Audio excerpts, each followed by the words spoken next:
just got engaged Welcome back. a couple of months. Good trip? I'm good. She's We're live. either the coach or the assistant. Good evening, ladies and gentlemen. The hour is 7 o'clock, and as mayor, I hereby call to order this meeting of the Laconia City Council scheduled for October 15th at this hour. As always, we'll begin our meeting tonight by a salute to our American flag, and I would ask you to rise. And please join Councilor Andrew Hosmer in reciting the Pledge of Allegiance. I pledge allegiance to the flag of the United States of America and to the republic for which it stands, one nation, under God, indivisible, with liberty and justice for all. Thank you. For the record, we'll note that the minutes to tonight's meeting are being taken and kept by City Clerk Cheryl Hebert, and I would ask that she please call the roll. Counselor Cheney? Here, yes, here. That was my fault. Counselor Bounds? Here. Counselor Whitman? Present. Counselor Haynes? Here. Counselor Hamel? Present. Counselor Hosmer? Here. Mayor Angler? Present. Really? Let the record show that all 6 councilors are present tonight and a quorum is established for this meeting. We'll also note for the record that joining the council at the head table tonight is City Manager Scott Myers and our City Finance Director Glenn Smith. Our first order of regular business is acceptance of minutes. Councilors, before you, you have the minutes to our last meeting on September 23rd. And those minutes were distributed 2 days after that meeting by the clerk. And as of this date, no corrections or changes have been submitted to her. And so unless there are any at this time, I'm going to declare the minutes to our meeting of September 23rd to be accepted as submitted by the clerk. We have no consent and action items on tonight's agenda, so we're going to get right to citizens' comments for matters not on the agenda. This is the appropriate time for someone who wishes to address the council that is on a matter that is not on tonight's agenda. Yes, sir. If you could identify yourself and where you live, please. My name is Steven DeGizzo. I live at 7. Get the microphone adjusted there, please. My name is Steve DeGizzo. I live at 742 Union Ave, Laconia. I own the barber shop down there. And I'm here for the parking down there has been getting completely filled up recently. It's really kind of I'm sorry, you're here for what? the parking, parking enforcement. with There's regard to no parking? enforcement. I'm just gonna. Okay. Yeah, recently the parking has been getting completely filled up, and there's a lot of the cars there parked there all day long. And I've called the police department, and they were really helpful, but now they kind of saying they don't have what it takes to enforce the parking. They can't really do anything about it. It's all 2-hour parking down there, and especially these past few weeks, customers have just not been able to get in. There's absolutely nowhere to park, and a good portion of the cars are parked there all day long, and there's nobody to enforce the parking down there. So my business is really taking a hit because due to that. So these are the spaces on the street in front of your business? Correct. Okay, just this side of Lakeport Square or? Elm Both Street? sides are 2-hour parking, but like I said, there's been cars that have been parked there, and it's tough to park. I mean, I understand that, but it is 2-hour parking, and they're not parking. I mean, they're there all day. So, do you have any feeling for who "they" is? Well, it's a different, a whole bunch of different people, but I know a lot of the people at the Chaos and Kindness, which I was trying to work with my father. I believe there's parking around the corner that's longer, but I'm not 100% sure. It says parking to the right, but I believe the lady that owns the Lakeport Landing there, I don't know if that belongs to her or if that's parking where the people who work there could park. Or City lot. so you're allowed to park there. So you think this is because of increased commercial traffic, because of people going to the Chaos and Kindness store? Well, I don't really know what it all is, but I know that But it's gotten worse. correct. Okay. Counselor, you want to weigh in on this? Counselor Bounds? This is your ward, right? This, Well, it's part my ward and part I love to put you on the Ward spot when 6. it's your ward. You can put me on the spot, but, you know, we've been trying to wrestle with the parking issue in Lakeport for a while. We've had proposals that are kind of on hold now, and we continue to try to make efforts to deal with it. I don't think the answer is strictly enforcement, but that may be helpful to you. So If there's anything we can do in terms of the enforcement issue, I'm sure that the city will cooperate in that regard, but if somebody was to come by 2 or 3 times a week and just check to see who's there for more than 2 hours, that would make a huge difference. I've called the police department, and they were working with me originally, and he said, call any time, but the last time I called, he said, hey, we're just really busy. I guess he said there's only 3 people on, and there's just nothing. They told me to go to city council. well, it requires some kind of staff to mark the cars so that you know that they've been there for more than 2 hours, so. I mean, I could point cars out, which I told him, I mean, this particular car is parked, all you have to do is drive by, and then 4 hours later, later on that day, see if the car is still parked there. If you just did that a few times, I'm sure it'd make a huge difference, or anything whatsoever. Right now, there's no parking enforcement at all. Okay. We can try to address that. Yep. Tomorrow is the Police Commission meeting, and I'll be attending. I'll certainly bring it up with the commission and the chief at tomorrow's meeting. Try and Okay, get you thank some you. more Yeah. enforcement. Thank you very If the much. dynamic in that area has changed, we Yep. probably need to address that. Okay, thank you. Thank you very much. Yes, sir. My name is Stephen Aguiso as well. My son was just up here. Just wanted to throw a couple of other items on the table. One, or a question first. The city, are we looking to put meters in there? I mean, just curious, is that on the table at some point in Lakeport? Never been because- suggested that I know of. Okay. Just- Well, in terms of suggested specifically for Lakeport, no. We've for the had city, this, we've had this parking meter issue on the table for a while. Yeah. We're waiting from some kind of input from the Downtown Association and those businesses before we start moving on it. I'm frankly getting a little anxious to do something about it, but it's not on the table specifically, but I Sure. think we ought to consider the whole city in terms of any parking proposals that we're going to do and not exclude any particular area. Sure. And then the question that I have is, my son alluded to it, behind the marina, is that marked? Is that, that is city parking, correct? Behind that marina is a parking sign, says public parking. If you take a left on Elm Street, there's a sign that says parking, correct? That's city parking, right? With Lakeport Landing. Yes. Talking about Yes. by Yes, it the is. old fountain there, is that what you're talking about? No. By C.J. Avery's.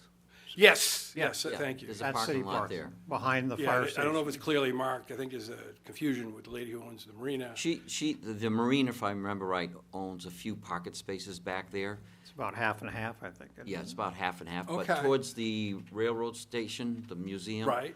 That's city parking. Is it marked or clearly? Because I'm wondering maybe that's a confusion. Just a thought. I can have staff review it, and we can make sure that it's clearly parked as to what public spaces Yeah. are there. That's awesome. And as far as your son saying, that the police said to come back here, the city makes the rules of how long parking is. We've made rules in Lakeport. Right. After that, it's up to them to enforce. Sorry, it, I should not not. us. I apologize. So, I For We're just them trying to do the tell best we you to can do. come back to the city council, that's not right. didn't mean to, piss you guys off. Yeah, no, I'm just saying that they should not have told you that. Yeah, and he is right. The cars are out there like all day. Not all of them, some, and it's, I'm sure, because I've complained about one particular car that was parked there for days and days in front of the one space by the telephone pole by that apartment building. yeah. Well, thank you for your time, though. I appreciate it. All right, thank you. Anyone else? Okay, let me just give you a prompt here, just in case, if there's, because we had a number of people at our last meeting who came to the meeting specifically to address the council on the short-term rental issue. If there's anyone here tonight who is here for that reason, again, that issue is not on tonight's agenda. So if you wish to address the council on that issue, now would be the time to do it. Is there anybody that meets that criteria? Okay, I think Is there somebody? Guess not. Okay. All right, next up is interviews. We have 2 interviews tonight for the same position. No, I'm sorry, we have 3 interviews tonight, 2 for the same position. We're going to start, however, with the Library Board of Trustees. Richard Bastraw, if I'm pronouncing that correctly, is seeking appointment as an alternate member of the Library Board of Trustees for a 3-year term. There he is. Welcome, sir. And if you could tell us a little about Mayor, yourself. Councilman, how are you? Good. If you could tell us a little about yourself and why you'd like to be. You'll have to speak up, please. If you could tell us. Hearing. This is reverse. Usually it's me asking people to speak up. It's either me or you. Yeah, all right. So we're in the same boat. All right, sir, what I'm saying is if you could identify yourself, where you live, and tell us why you would like to be appointed to the. Why I would like to be? Well, first of all, I visit the library constantly. I read 4 books every 9 or 10 days. And I have great respect for the library, for the people that in the library, Mr. Bro, who is a librarian, and I'm a teacher, or have been for many years, English and social studies, grades 11 and 12, so on.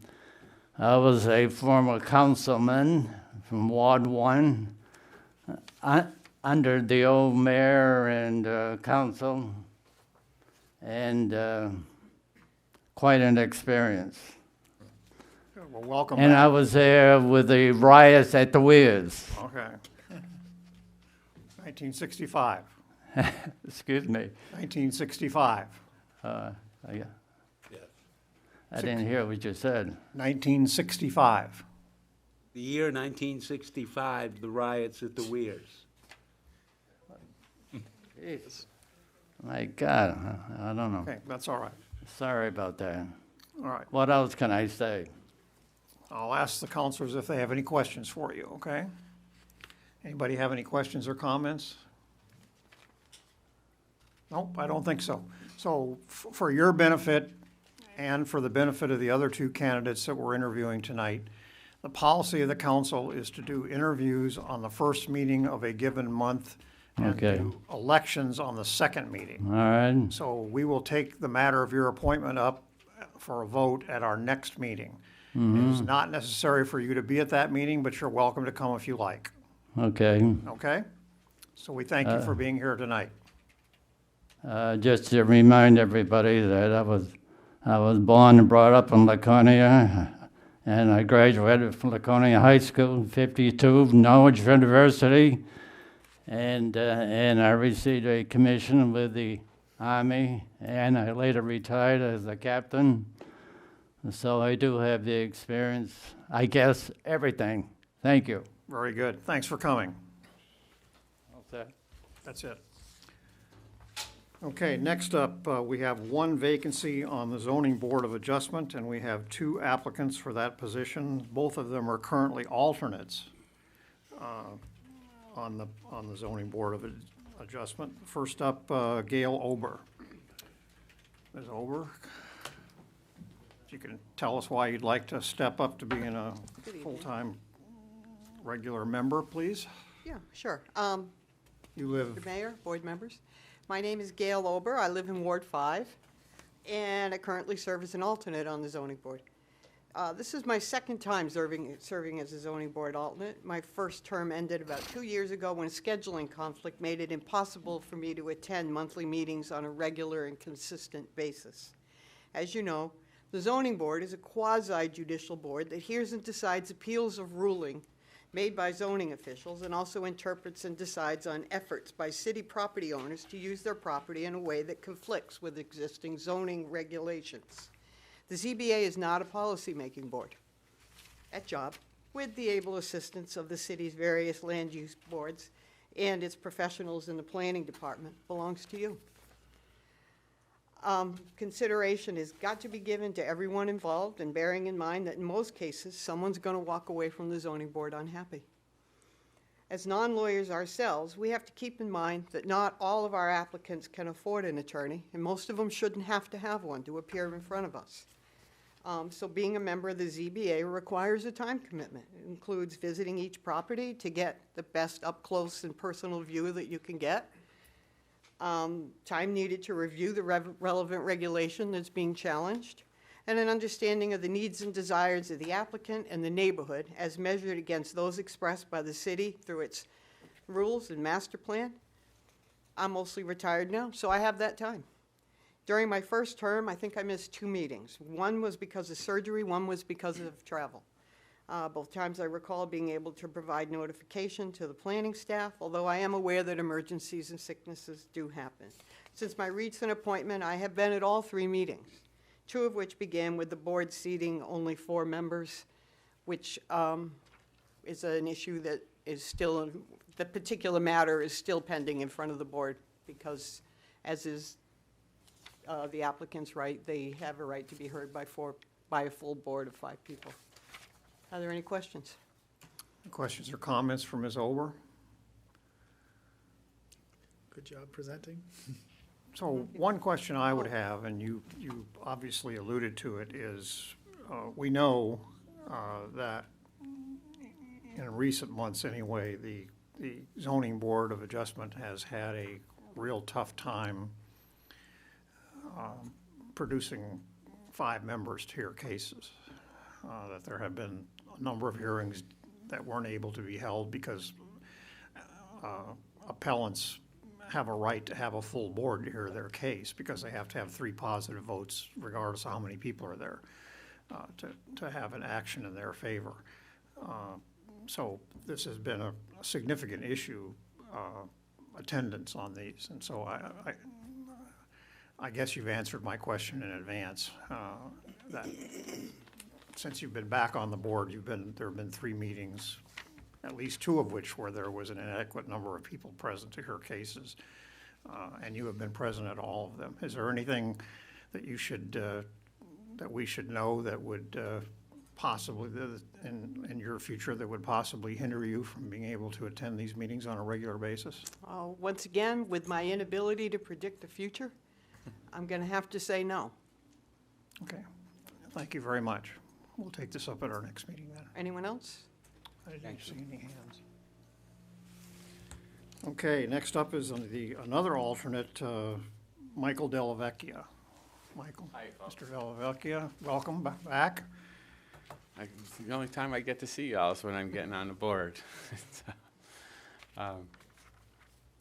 I reside in Ward 6 and have been an alternate member on the zoning board for over a year now. And with the vacancy, I just thought I would apply to be the full voting member. Okay, any questions for? Just one, and probably would apply to Gail too, but I didn't think of it offhand, is, so when there's a member missing, are you able to step in and sit on the panel? Quite often. It's actually a majority of the times. Okay. So you've been going to a lot of the meetings? Yes. Okay, very good. Thank you. So let me bring the same, I'm sorry, anyone else before I pitch in? I asked Council Lipp.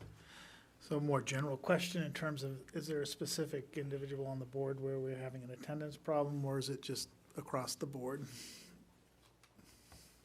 Well, we had, I'll give you my knowledge of the situation, which is not complete, but most recently, we had Suzanne Purley resigned, who was on the board for a long time, and that left 4 members and 2 alternates, the 2 people that are before us tonight. And so, as Mr. Della Vecchia said, at least recently anyway, and perhaps going back a year, he alluded to, if you show up as an alternate, there's a pretty darn good chance that you're going to be seated that night because somebody's missing. To my knowledge, it's not been one person. It's just been whatever. They just haven't, at least of the 4 permanent members, I've not noticed any pattern that any individual has failed to show up on a regular basis. So What can you tell us about your attendance record, both in the past and foreseeing the future as best as you can about your ability to attend these meetings? I'm still a working person, so I actually leave work early to attend the planning board meetings and the zoning board meeting. I have to arrange for somebody to come in and relieve me so I could get out early enough to arrive. And so, you know, it is a commitment on my part to be there. You're also on the planning board. I'm the correct? secretary on the planning board. You're a member of the planning board as well. I think I would be a good liaison between the two boards, and because we deal with a lot of the same issues, actually. Okay, any other questions for Mr. Delavecchia? All right, thank you for coming tonight, and Thank you all for your time and your voting on this at the consideration. next meeting. Good night. Thank you.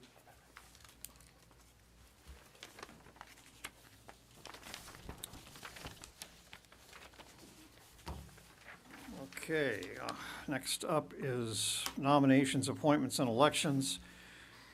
First item is we have a request to appoint a city council representative to the 2019 Deborah B&R's Award Committee. Who did this last year? Bruce did. Bruce did. Counselor He was Cheney. slow to raise his hand there. Trying to think of a way out of it, but it doesn't come to me. Well, this is a police department on Yes, our it is, board, yes. So do you want to volunteer to do that again? I most definitely will. Most definitely, all right. So, a motion be in order to appoint Counselor Cheney to serve as a city council representative to the 2019 Deborah B&R's Award Committee. Made by Counselor Hamel, seconded by Counselor Hosmer. Any discussion? All those in favor, please raise a hand. 6 votes in the affirmative, that motion carries. Thank you. Next up is a request to appoint the, forget what her title is. Is she deputy?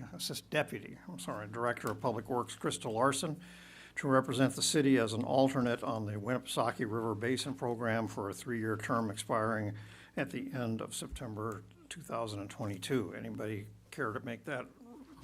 Counselor Hosmer makes that motion, seconded by Counselor Haynes. Any discussion about appointing Crystal Larson? All right, all those in favor, please raise a hand. 6 votes in the affirmative, that motion carries unanimously as well. We have a need for one public hearing tonight.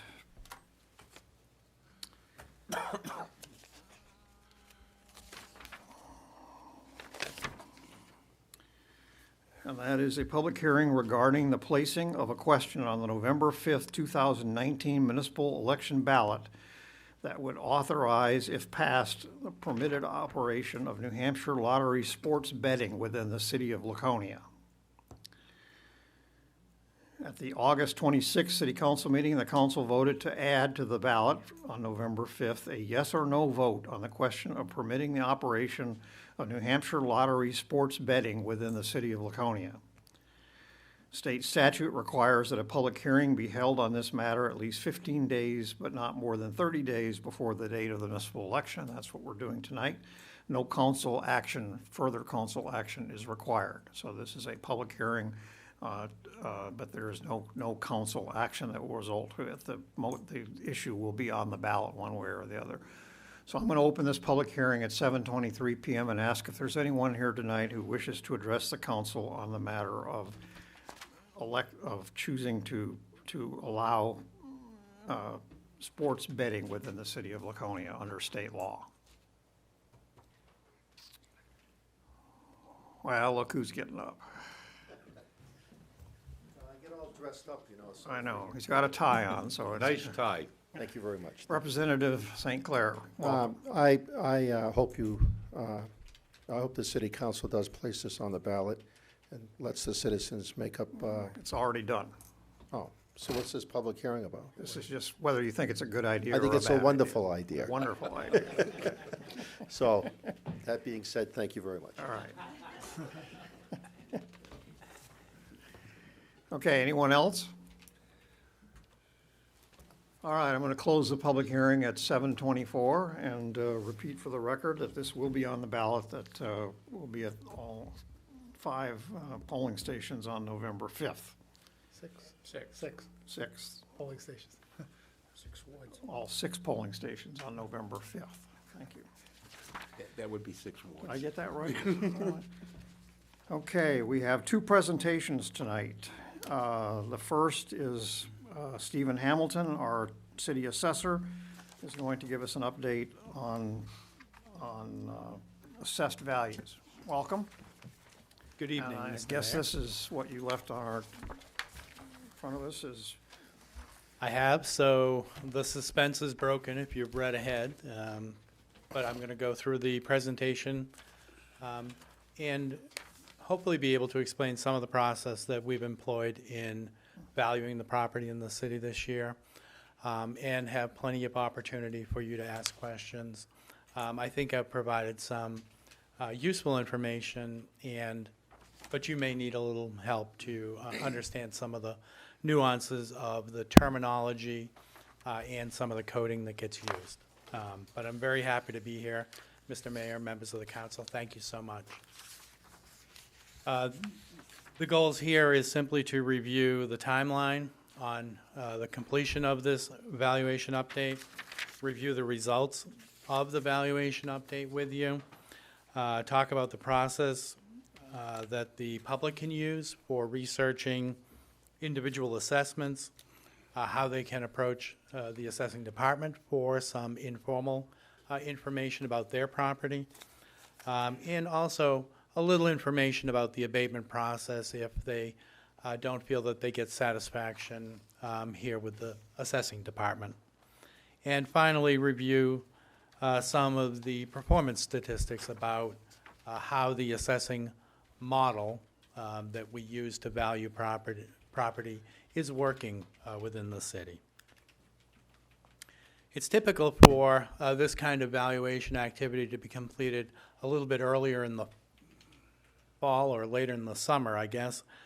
September 1st is the date that the summary report of values is due to be submitted to the DRA for a combination of factors, including the late start of our contract this year in April, but also due to a delay in receiving DRA's utility valuations, which we rely on for our local assessments. We've been backed up a little bit in this process. We're still waiting for finalization from DRA on one of the values that we rely on, and I'll speak about that a little bit later on. It's not a large value, so I think I can give you a pretty accurate estimate of what the value of the city is, but we're still waiting for that final number. We don't anticipate that the delay in processing our paperwork and submitting the final values to DRA will delay in any way the setting of the tax rate for the city. And really, that's our ultimate goal. We don't want to be an obstacle for getting a tax rate. That would be difficult for the cash flow of the city. So, valuation. There were a couple of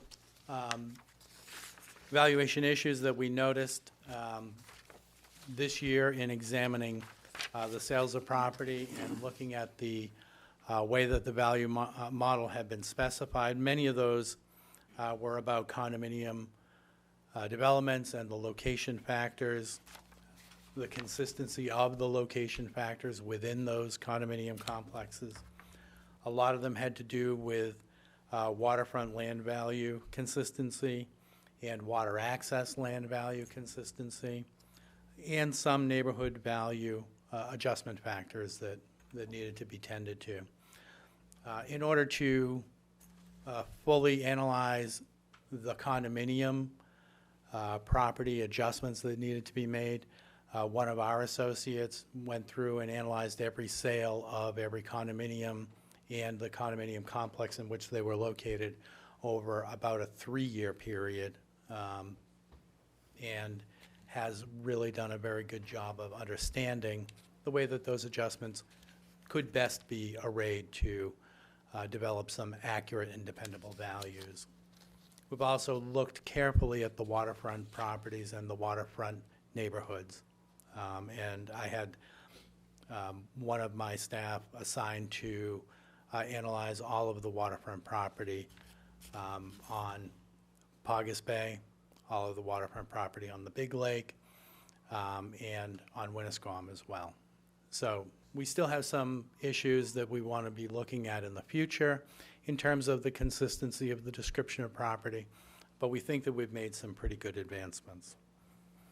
A lot of the prior year's value techniques relied on valuation by style of building, so there were adjustments that were made to construction cost primarily in order to keep up with the changes of value, which is a way to approach it.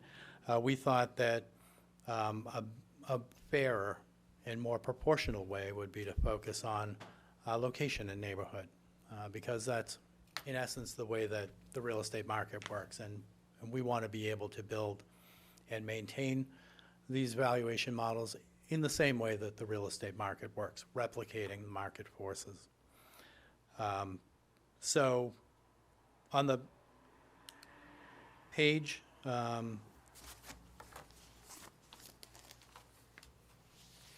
don't think there's a slide number on it, I'm sorry. So before we go on, I have a question, if I may. If what you're talking is about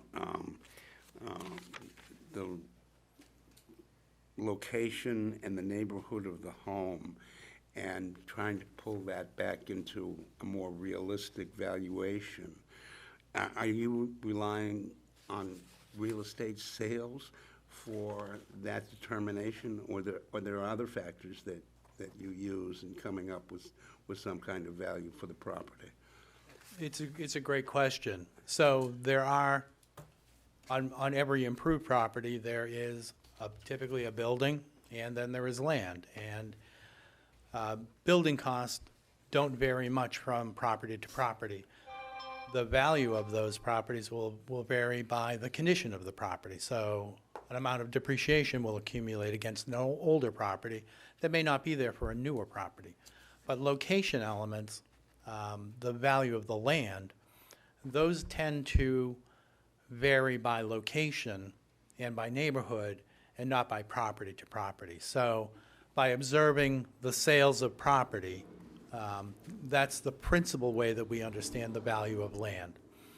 We have indexed forward some of the building cost in order to make sure that they keep pace with inflation, because building costs are like any other cost. They tend to escalate when there is inflation. So by meeting those two different approaches together, we've come up with this set of values. I hope that answers. Well, in part it does. I guess my next question is, because I don't know anything about this, is that the accepted way that valuation is determined in most communities? Is that how it's done? So that's a great question. And in the appraisal world, we call this the application of the cost approach to value. We determine the land value, and then we add it to a depreciated building cost. And that is an estimate of value by the cost approach. And that is uniformly applied not only through New Hampshire, but through most of the country as the principal way to value property for property taxes. Thank you. Okay, so there is a table that shows you the changes of property value by category, large categories, and you can see the percentage of change column. Almost all of the categories have gone up, I think, except for vacant commercial property has gone down slightly. And that has to do with the supply and demand of commercial property, but also the indexing and advancing of cost of the building for construction, which have advanced a little bit faster than the cost for residential dwellings. And because what we're coming up with is an overall value, that has a slightly diminishing value impact on the land. So the vacant commercial land is slightly down. There's a large increase in industrial vacant. That's a category of properties where we only have 7 properties, and I think last year We only had 6, so there's an additional property. That's why there's a large percentage increase, but from a dollar increase, you can see it's relatively small. Overall, the valuation, as I expected, and I think I probably hinted to when I was here earlier in the summer, has gone up slightly more than 4% overall. Just a question, can you explain utilities? That's a pretty large increase as well. What does that entail? Can you? So we rely on the Department of Revenue's allocated estimate of utility value for the city. And so there was a large increase in the value of one of the properties that I think was PSNH or Eversource. There was a significant increase in the value of that one property. So that's one property that caused that spike? Yep. Okay. Yep. Thank you. Yep. Counselor Cheney has a question. I'm sorry. Thank you. I'm sorry to interrupt you. I'm confused by residential vacant. Am I reading there's $31 million in vacant residential property in this city? Correct. Totally vacant. Correct. Meaning land, not empty Land. houses. Not meaning empty it's- houses. it's Okay. I'm sorry. Vacant residential land. That's why I was confused. That was a great question. Yeah, we use vacant as nomenclature for without improvements on it. So Thank you. I bare feel much land. How much of that's in current use? Most of it? So the current use land is counted separately. You'll see below there are categories of land of farmland, forest land with stewardship unproductive. Those are the current use categories of land. So those are not, That's separate those from- are current use, at current use rates as opposed to full rates? Correct, Okay. correct. So the real value of that would be 10 times as much or whatever? Could be more, it could be less. It depends on the nature of the land at that point. We do, from time to time, have land which is disqualified from the current use program, and when it is, we tax them at 10% of the market value when it comes out of the current use program.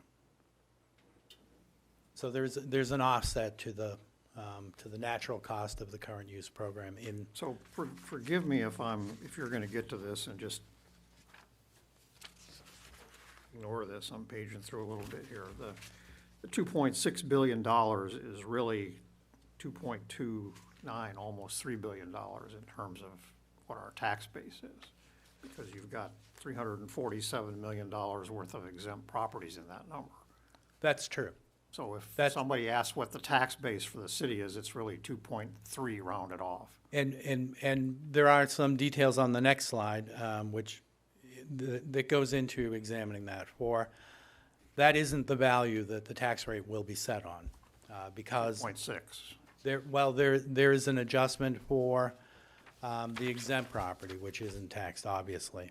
Then there is an adjustment for personal exemptions, elderly exemptions, that kind of an exemption. And then there are adjustments for the tax increment financing district. And so there are a lot of other adjustments that need to be made until we get to a reckoning of what the tax rate value will be, which is different than this. But for comparison purposes, this helps us to see from year to year what is happening with the total real estate value of the city. So it sounds like when you get all through, and by the time DRA sets the tax rate, the tax base is gonna be about $2.2 billion. I haven't made those calculations yet, and I'd be reluctant to hazard a guess at the moment. Sorry. What was the tax base value? Was it 1.9 this year or 2.1? I think we've been using 2.1, haven't we? 2.1 is, One second here. For last year, it was 2.158 billion, and then we added in the 15 million in new assessed value. So for budget adoption purposes, we're using 2.173, but obviously, DRA will take the updated information analysis and perform final numbers with us. so not much of an increase year over year, probably when the adjustments are considered. I would think that it's probably going to be in the range of 3 to 4%, Even with that. even with the adjustments, because the adjustments last year weren't that much different than the adjustments this year. So that's the nature, is they tend to trend together. And when we're completed with the MS1 report, the final report of value, we will have that number to share with you. And we'll know before we set the tax rate what that number will roll into the tax rate. Okay, thank you. And I think I covered all of the adjustments. The one caveat for the utility properties is that there are 5 properties that we rely on the DRA to value. We only have the value for 4 of them. But the 5th, the one that we don't have, is relatively small. It only represents 1.7% of the total utility value. So we think that the number that we're using for the utility property value is highly accurate at this point. The very difficult to read slide is going to be a breakdown of neighborhood by neighborhood, and I can get you a better copy with better resolution if that will help. I'd be happy to do that tomorrow. But basically, it shows by category, major category, the neighborhoods. And the land neighborhood codes are shown, and then on the next page, I've included those descriptive codes with a slight description that you can probably understand what each of those codes represents. And so, for example, the 00 code is all of the condominium units. And you can see on that table the performance statistics for each of those categories. The ratio, the median ratio, the weighted mean ratio, and the coefficient of dispersion. You're going to notice that some of them are going to jump a little bit in different directions. Most of the time, those are going to be related to very small sample sizes. And so the two important columns to look at is the median, A/S, that's the median assessment to sale ratio, and the count. That will tell you how many samples were in that portion of the analysis. And so when there are only 1 or 2 or a handful of samples for a particular neighborhood, then it gets harder and harder to have highly accurate results for those. So this is the complete list of descriptive codes? No, this is all of the codes that are used here. There were some neighborhoods and subsets that didn't have any transactions to represent in the sample. Like, for example, the Old North Main Street neighborhood. Does that mean there were no transactions in the Old North Main Street neighborhood? Not necessarily. I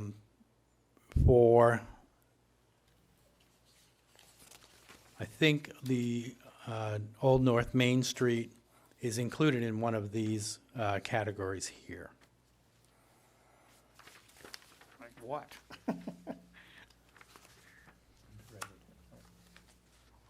Opeechee Bay, maybe? I don't know. I think that it's going to be included in neighborhood 50.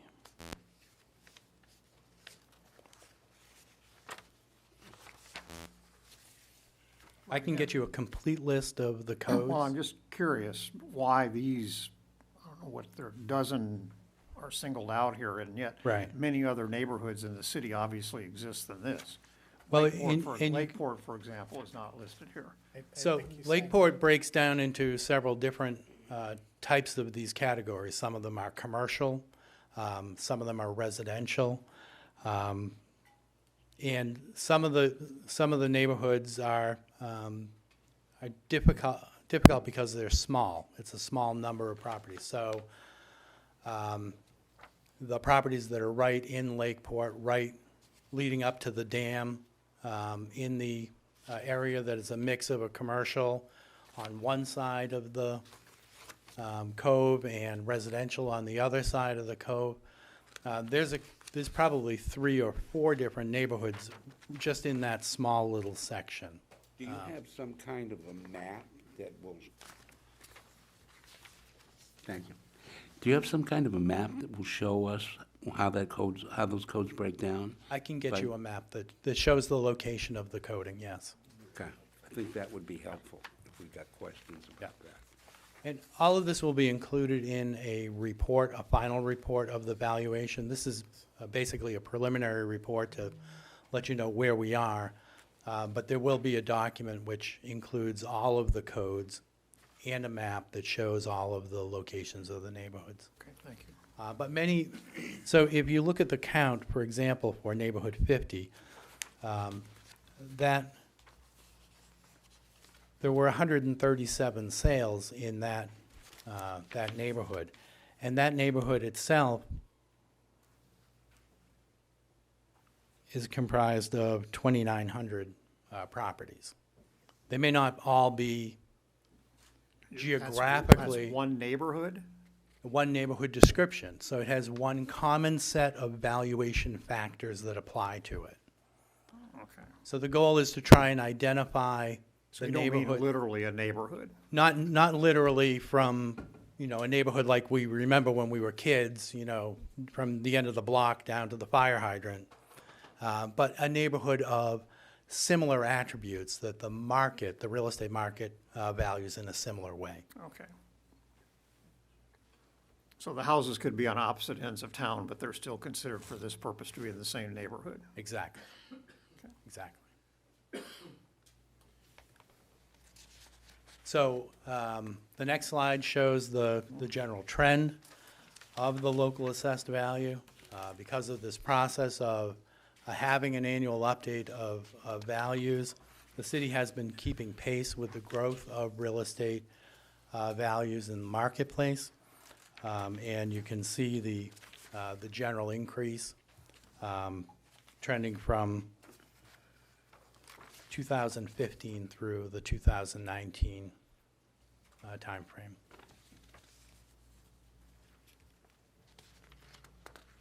And when we look at the results, we want to talk a little bit about performance statistics too, because we want to make sure that we understand when these values are accurate and when they're fair and when they're proportional. And we do that by understanding the statistics of the valuation results. And so we calculate things like median ratios, which is a midpoint of an array of assessment to sale ratios.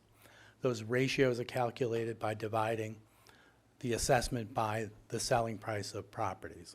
And then we array all of those ratios, and we apply descriptive statistics to those ratios. The coefficient of dispersion, or COD, that measures the dispersion around the measure of central tendency. And those are the two really important statistics that we calculate and rely on. So COD should be under 20 by state standards? Under 20 and under 15, typically you're getting into a really good performance model.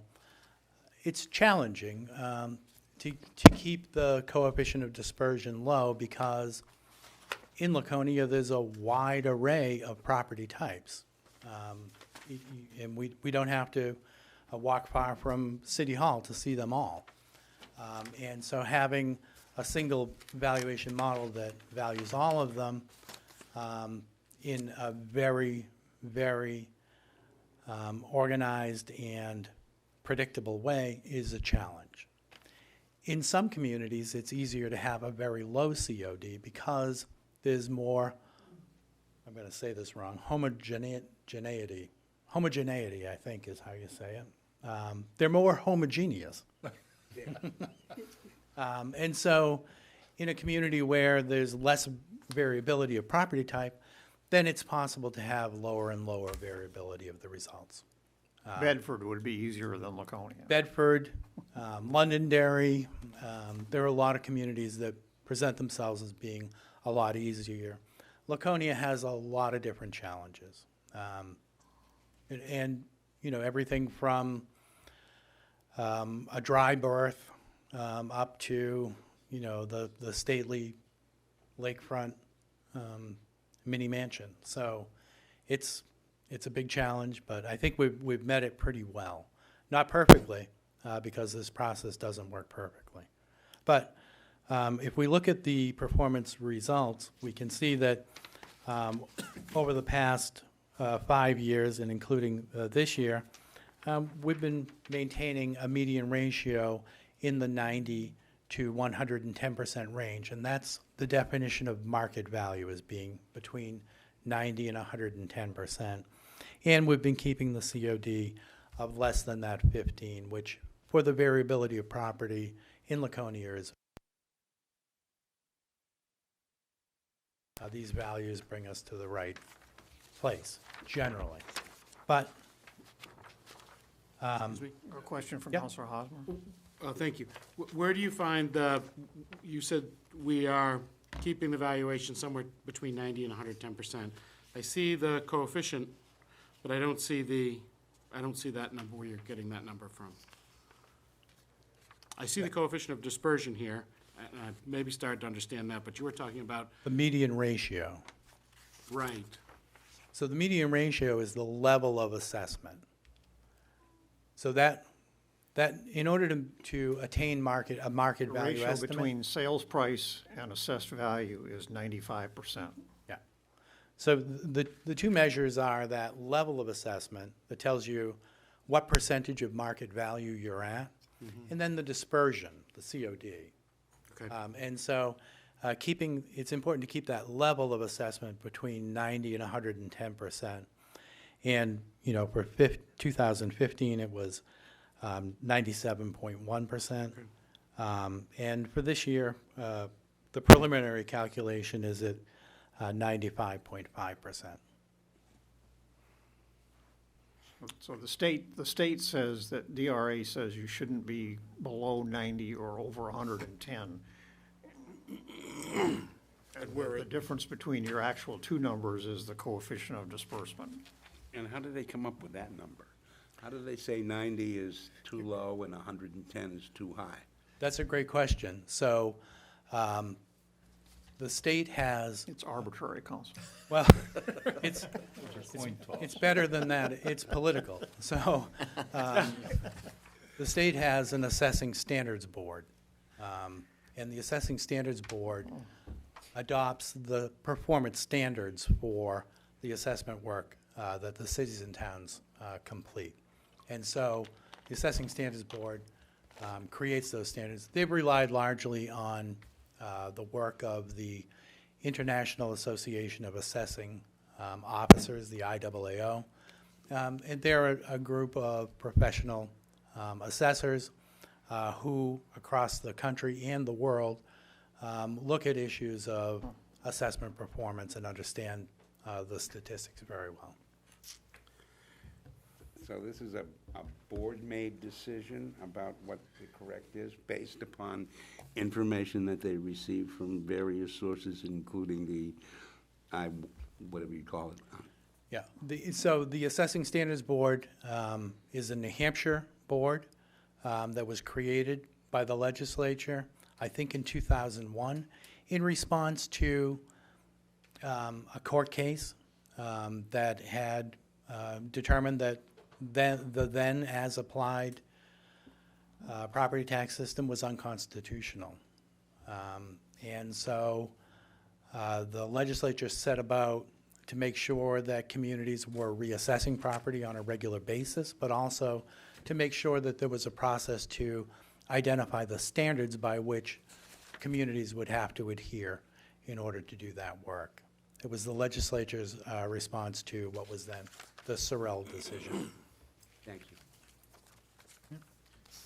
you. And so when all of this doesn't work perfectly, we want the taxpayers to know that the first thing to do is to let us know that it's not working for them. And so if you have contact from a taxpayer who's concerned about the assessment, or if there are any taxpayers that are watching tonight Our number is 527-1268.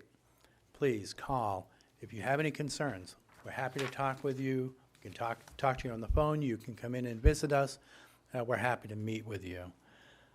A lot of the issues can be resolved before there has to be a formal abatement process, but then even if a taxpayer has to avail themselves of the abatement process, there is a really professional board here in the city, the Board of Assessors, and they hear these kinds of abatement claims. And it's a really easy process for taxpayers to approach and to navigate their way through. And we work with them to help them find their way through the process all the way.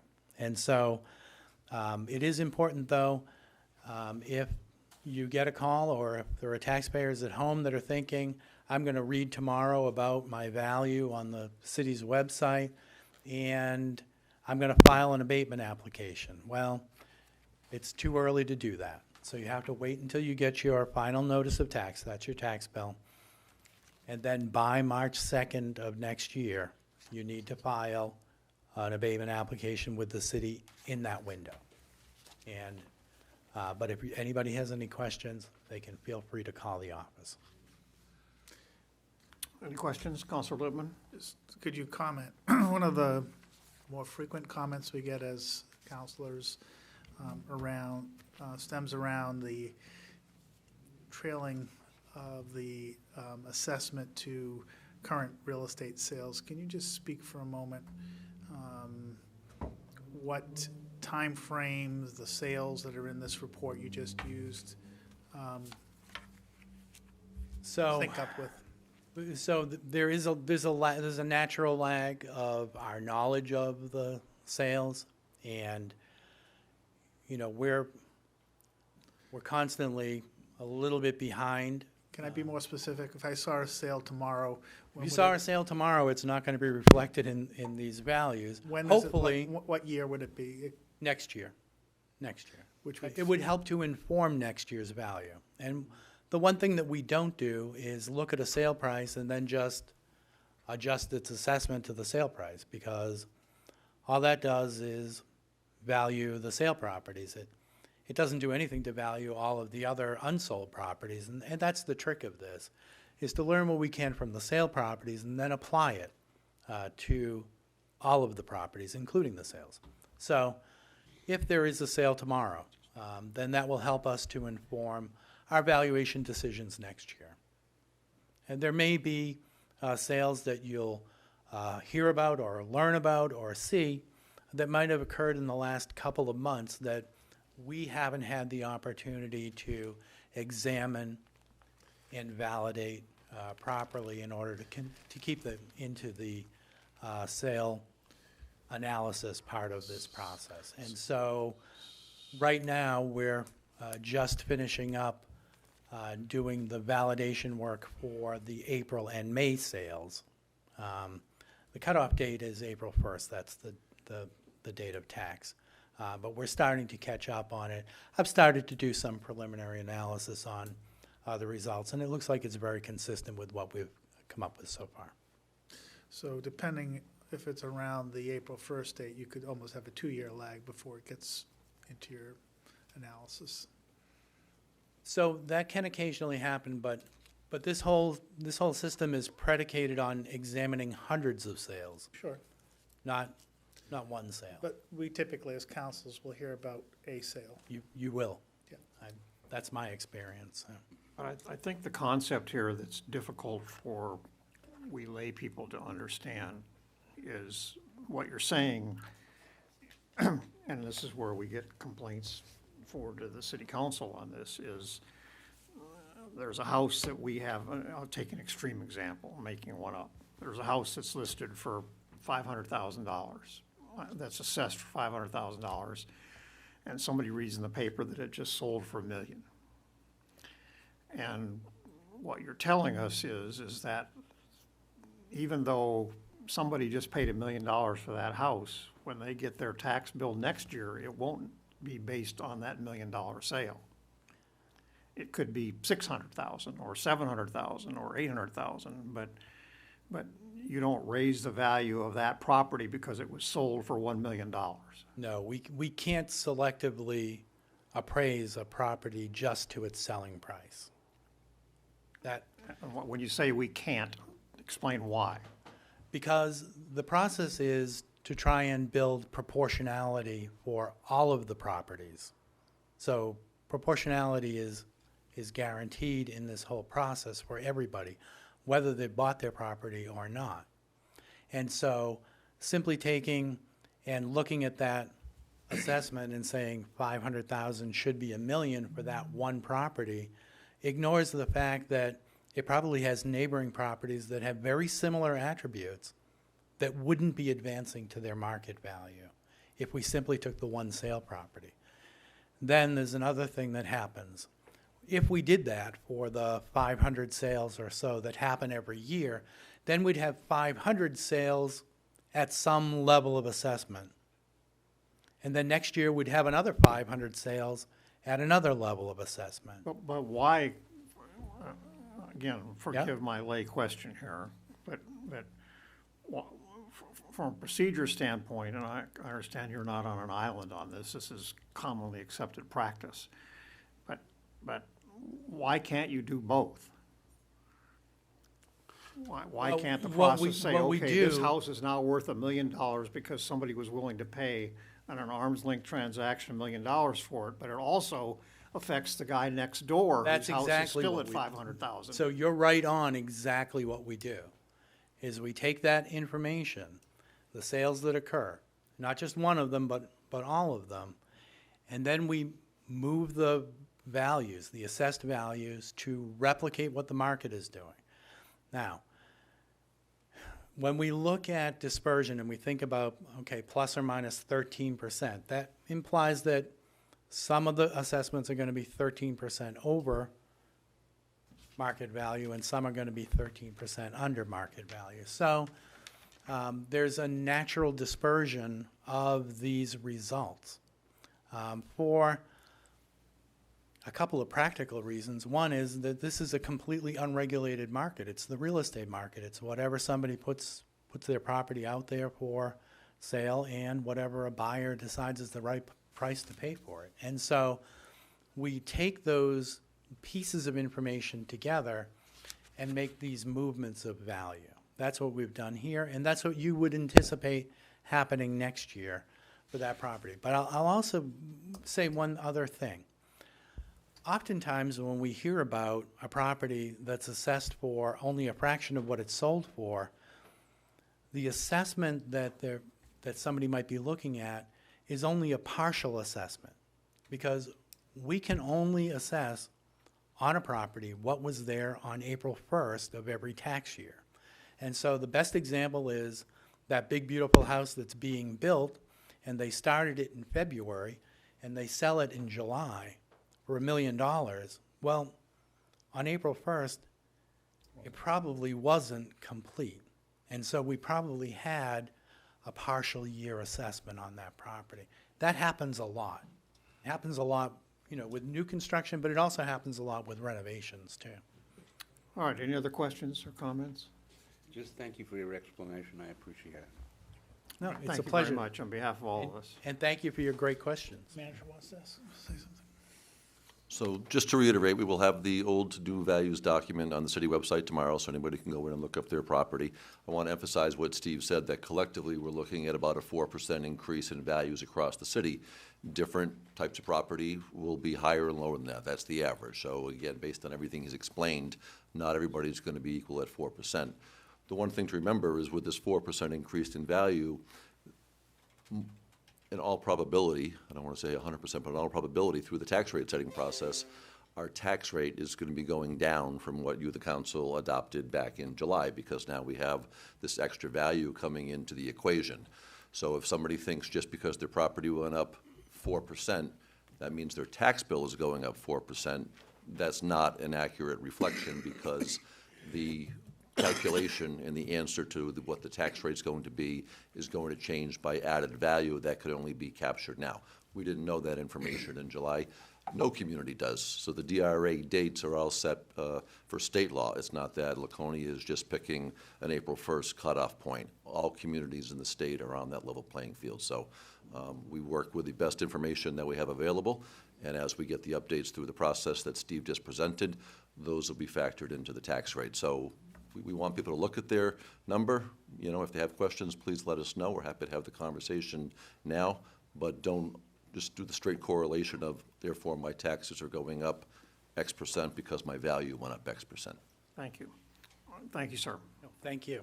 Okay, next up, we have a presentation on the WOW Trail. You will recall that last winter, the City Council was briefed on a study that was proposed by the WOW Trail organization to study Phase 3, Lakeport to Weirs Beach, to study the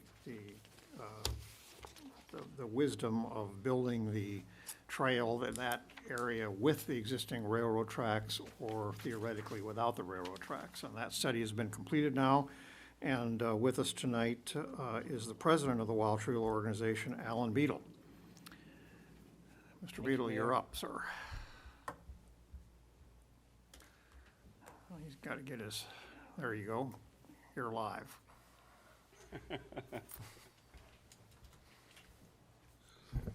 Can you hear me, Mayor? I can. Because I would like to first say, I would just like to thank you for the amazing job as a mayor that you've done over the past, is it 6 years? Almost. And this will be my last chance to address you here, and you have demonstrated an amazing commitment to this community. And you have built a lot of consensus to get things done, and I just thank you for that, so. Thank you. And that does not come out of my 20 minutes. Okay. Now you got 10.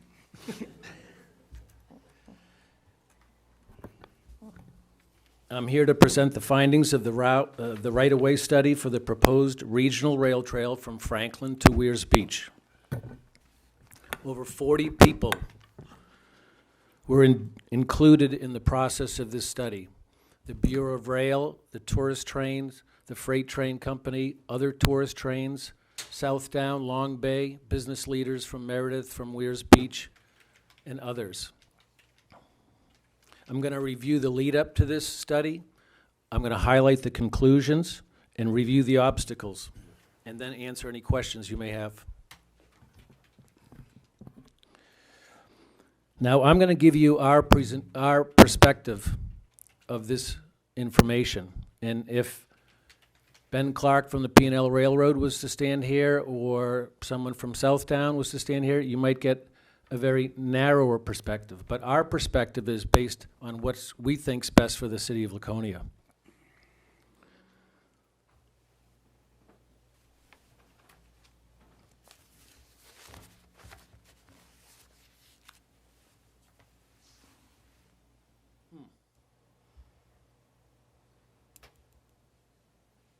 All right, with that said, let's remind ourselves why I'm here, why we're attempting to build this. We're building this to make Laconia a more desirable place to live, to visit, or to relocate to.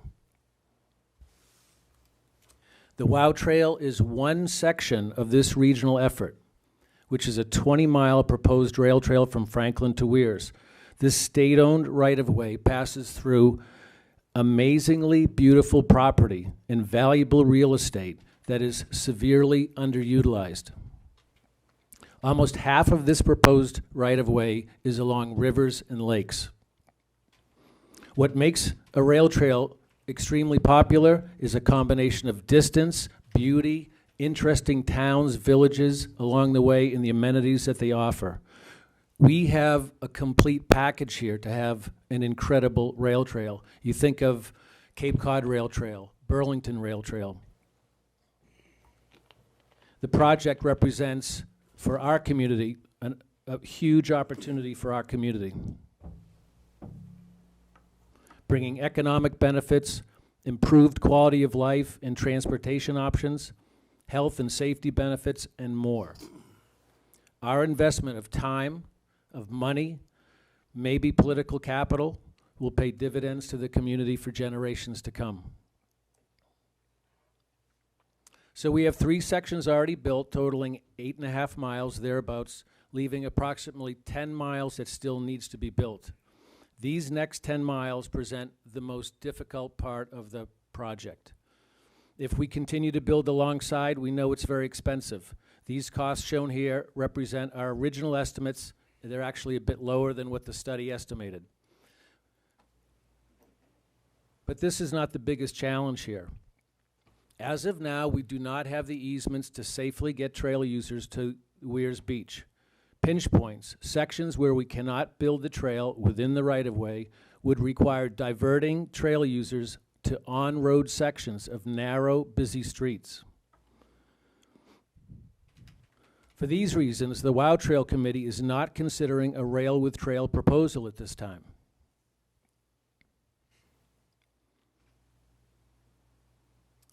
So we asked the question, is there a better way?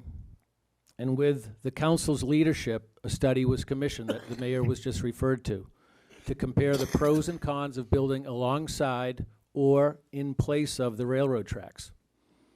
Every adjacent town, after your commission of this, every adjacent town jumped on board, the Weirs Action Committee, the Belknap Economic Development Council,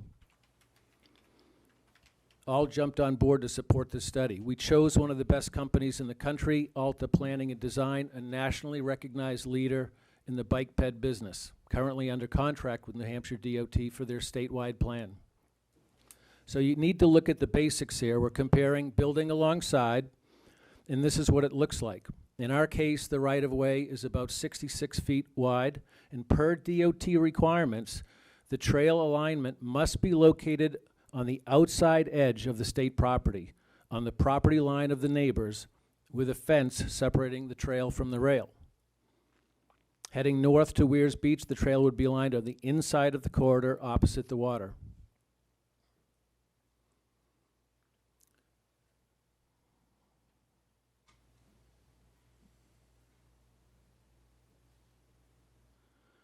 So we're often asked, why is it so expensive to build this? Why is it almost $1 million a mile? Well, just a couple of pictures here to show you, illustrate retaining walls, drainage, bridges, boardwalks, all contributing to the cost.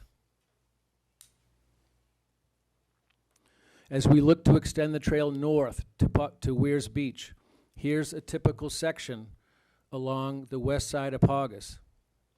Now, building alongside puts the trail right up against the abutter's property. Many properties have landscaped or otherwise made improvements into the state-owned land.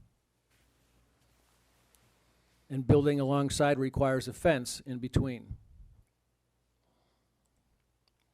This is a building at Southdown, alongside the right-of-way.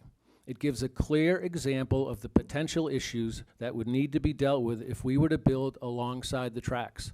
It's also a good example of the benefit to abutters of building in place of the railroad tracks.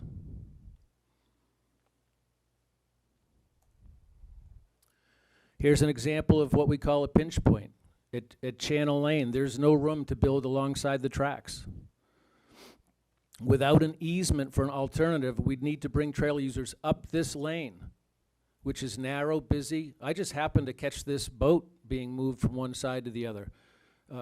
You know, it's just not safe to bring people up here.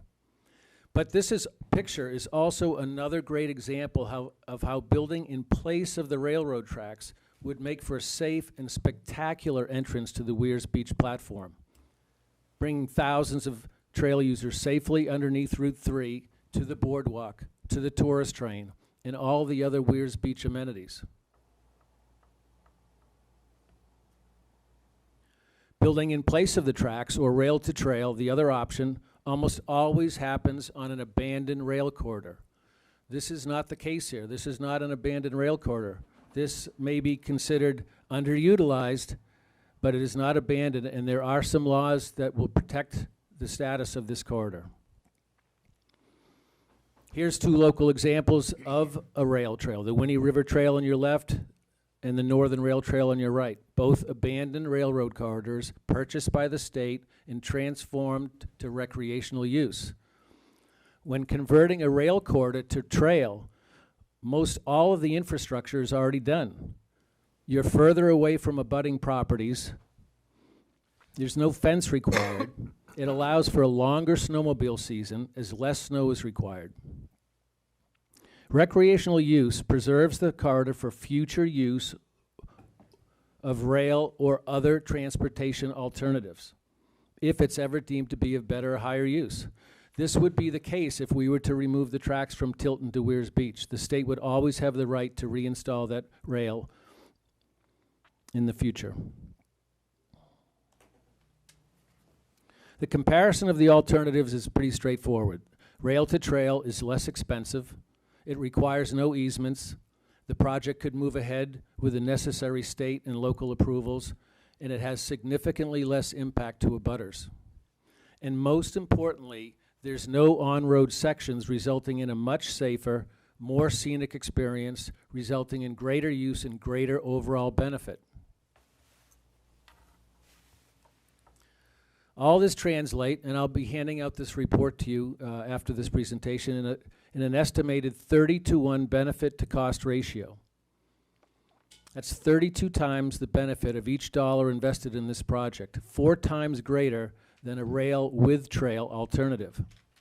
As you can see, the other estimates include up to 340,000 trail trips, up to $6 million in net new visitor spending, more jobs, a longer snowmobile season, and significant capital cost savings.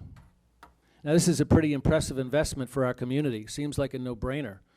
With all this potential upside, what are the obstacles in the way?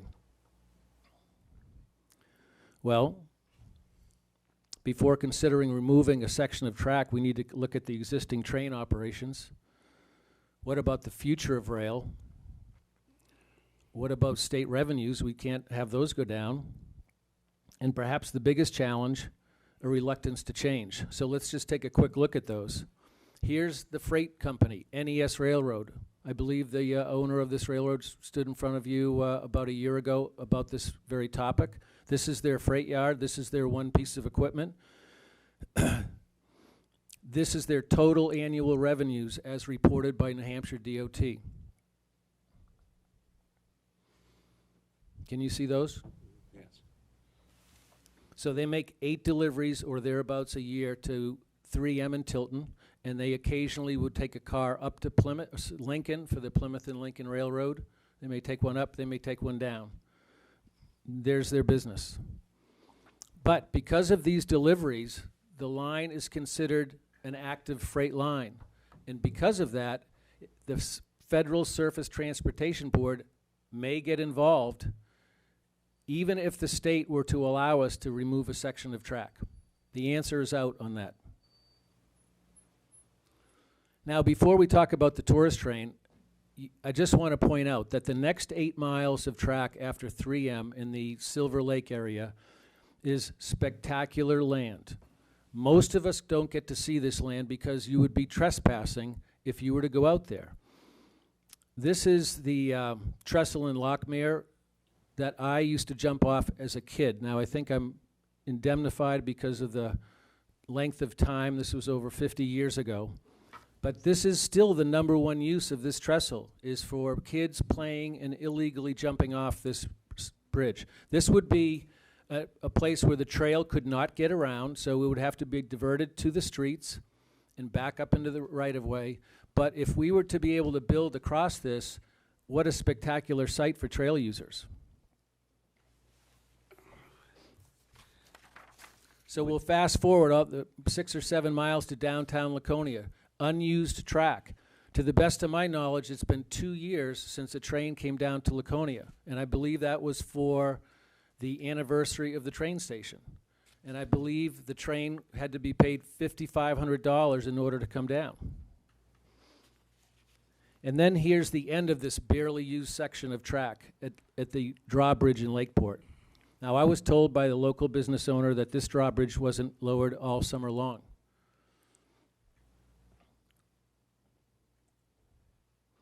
Now imagine a pedestrian bridge here to let trail users safely cross and pass north to Weirs Beach. High enough for boat traffic to get through. Expensive for sure, but including the cost of this permanent bridge, we would still be saving over $10 million. But we need to consider the impact of the tourist train, an important contributor to our community and to North Country. The big question in my mind, or our mind, is first, can they be successful if they're disconnected from a main line? What would happen to their business if they were disconnected and became an island? Now, I know very little about tourist trains, but I can report there are other tourist trains in the country that have been operating successfully for a long time, disconnected from a main line. The most simple or local example would be the COG Railway. It does its thing, it goes up, it comes down, they make their repairs on site.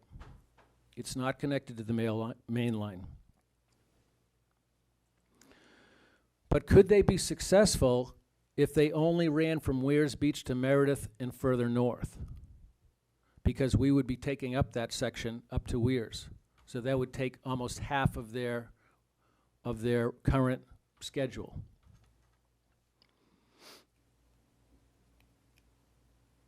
In order to understand the impact on the train of that question, you need to know a little bit more about the operation.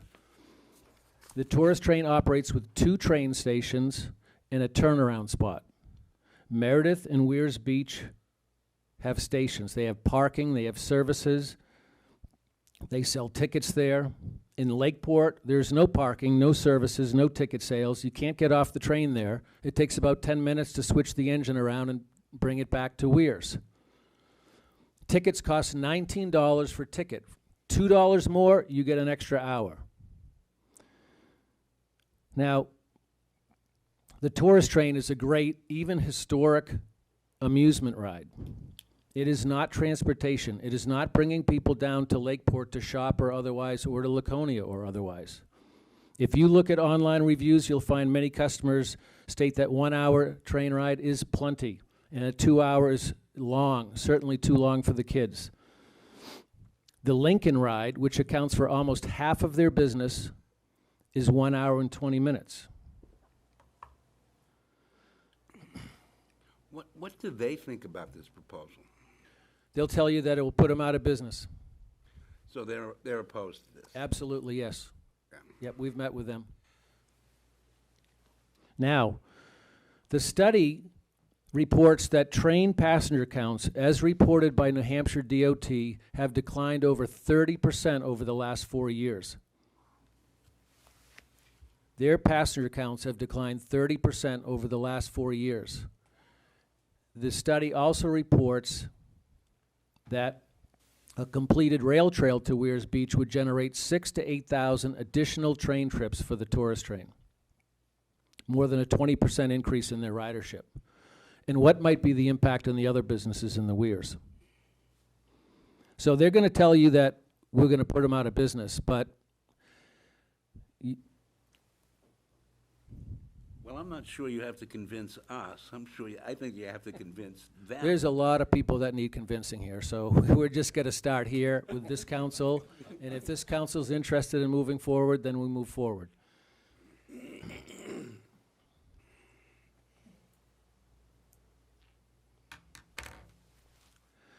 So what about the state revenues? Here's the total revenues paid to the state of New Hampshire from the 2 businesses that lease this 54-mile state-owned corridor. This is the total revenues paid to the state. On your left are the tourist train payments to the state, derived from 10% of their ticket sales. They include their ticket offices, their stations, some train equipment, and land. Some are concerned about a loss of revenue to the state. However, state revenues would likely increase, not decrease, with higher ticket sales from the tourist train. Further, the study estimates an additional $500,000 in rooms and meals taxes.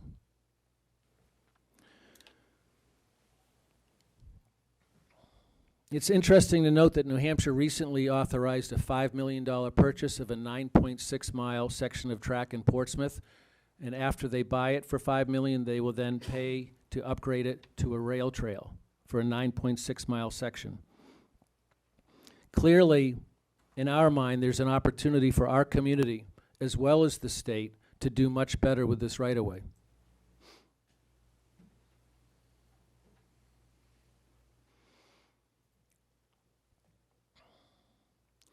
So that's a very quick overview of the key obstacles in making this regional trail a reality. Clearly, significant challenges to overcome if you want to move forward. Further studies may be necessary. A task force or a commission may need to be established. Leases would need to be amended. Existing law may need to change. Additional fundraising and grants would definitely be necessary. Regarding train operations, it's possible, as I mentioned, that limited freight on the line may be a holdup. The P&L Railroad and rail proponents, probably across the country, will take great exception to any proposal that removes a portion of the rail and isolates the tourist train. In fact, they will say that isolating the tourist train will put them out of business. But as pointed out earlier, there are other tourist trains operating successfully that are not connected to a main line. It's more likely that a completed rail trail to Weirs Beach will have a positive effect on the tourist train business. Regarding the future of rail, there's no plans that we've looked at the 10-year transportation plan. There's no plans for any freight or passenger to come to Laconia. And further, the state would always have the right to reinstall rail at a future date. We discussed state revenues increasing based on ticket sales and rooms and meals taxes. You know, the biggest obstacle, in our opinion, is reluctance to change.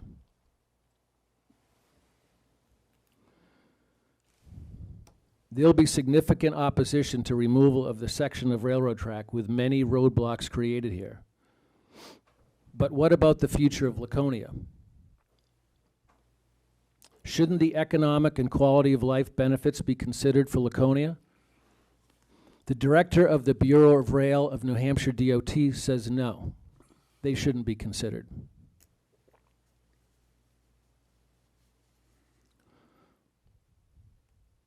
It's time to call for a task force, a commission, that puts this spectacular property to work for our community. Or maybe we're satisfied with the status quo. As I said in the beginning, it's if at a future time this council chooses to move forward with this project, we're here to work with you. If you want to transform this spectacular, underutilized real estate into an economic engine and source of pride for Laconia and neighboring towns, we're ready to work with you. I thank you for your time and attention, and we'll take any questions. Okay, thank you. Questions, comments from the council? You're going to provide us all with copies of the report? Yes. Okay. Councilor Lippman. Could you elaborate a little bit more on your statement about the state officials saying?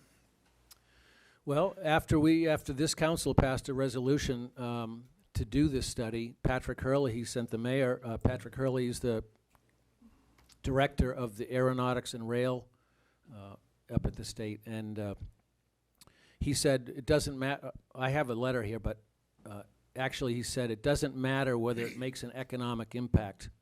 The current law says otherwise. So he's referring to current law. So he was referencing law, not necessarily his personal opinion. Yep. I didn't read that letter exactly that way. I read that letter, maybe I'm wrong, it's been a while since I've read it, but I read that letter as simply stating what I'll call a policy position with respect to. Yes, well, policy and law. He's referring back to a law that the rail was purchased by the state to be used for rail. Yes. But I just say this because if you're stating a policy position with respect to that. You're not just simply the law is this.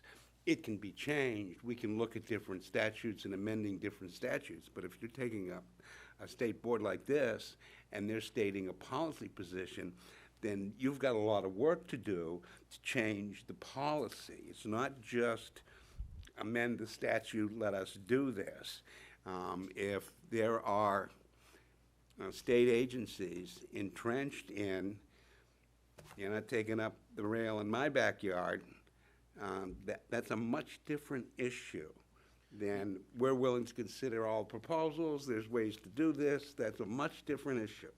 Not that Absolutely right. not that I want to like throw water on the idea, because you're right. I think the biggest obstacle is, well, that's different, I don't want to do that.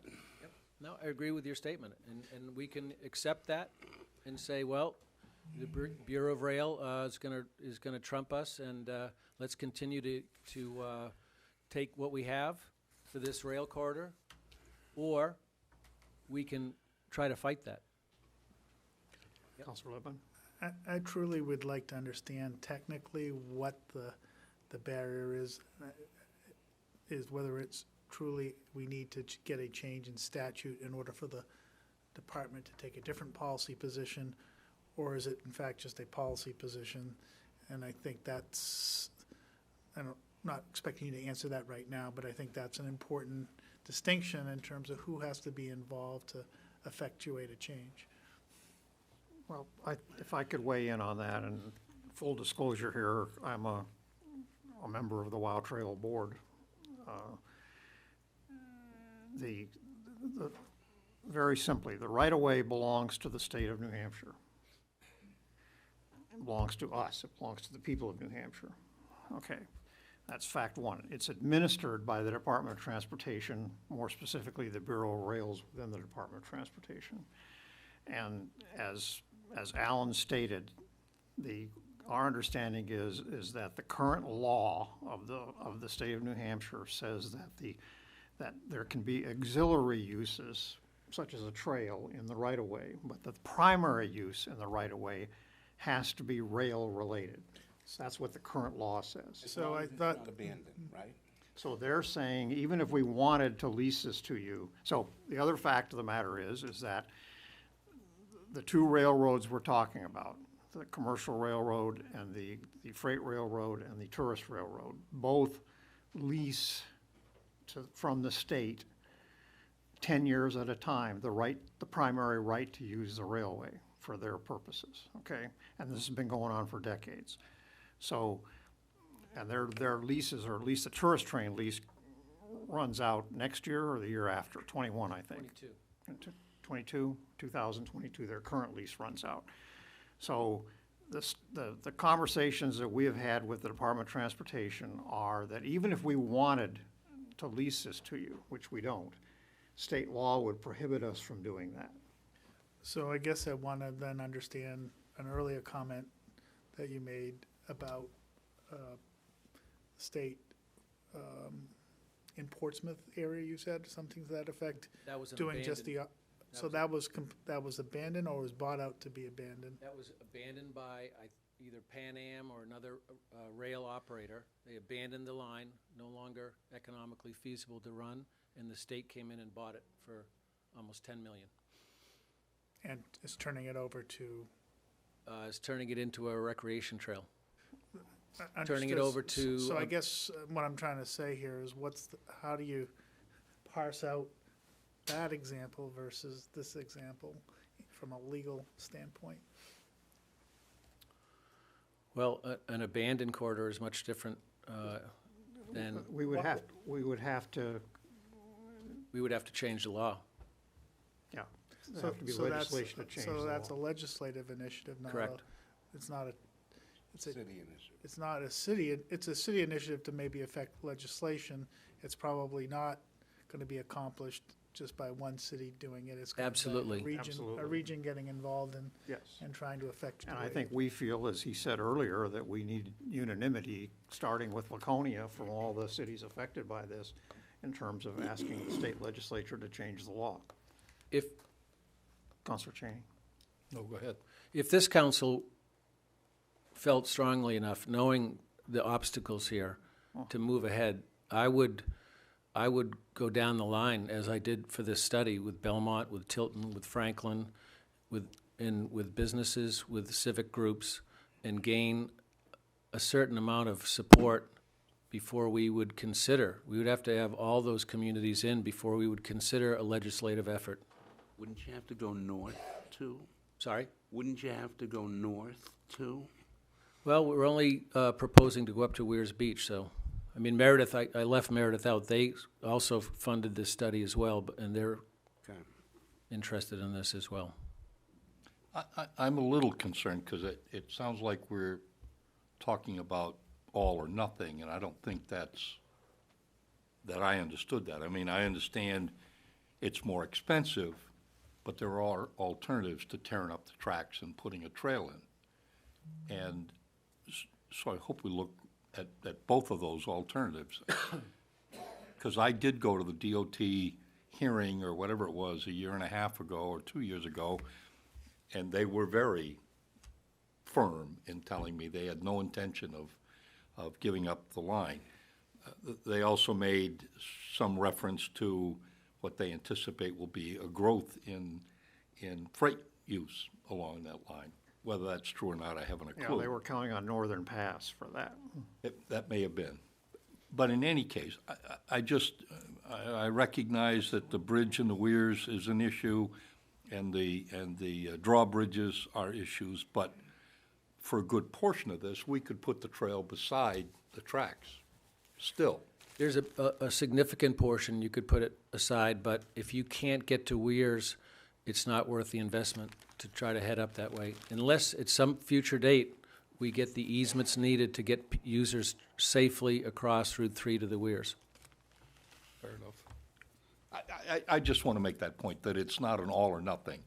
We're not going to lose the potential of the Wild Trail if we don't get the track. I mean, I hope we do so that the trail is the way everybody would like to see it. But at the same time, I mean, I think we have to be prepared for the fact that they're pretty firm, at least in my experience with them, brief though it was. Well, I think, and I'm speaking only for myself, Counselor, here, and obviously we're gonna have discussions about this in the future as to what position, if any, the council wishes to take on this matter. But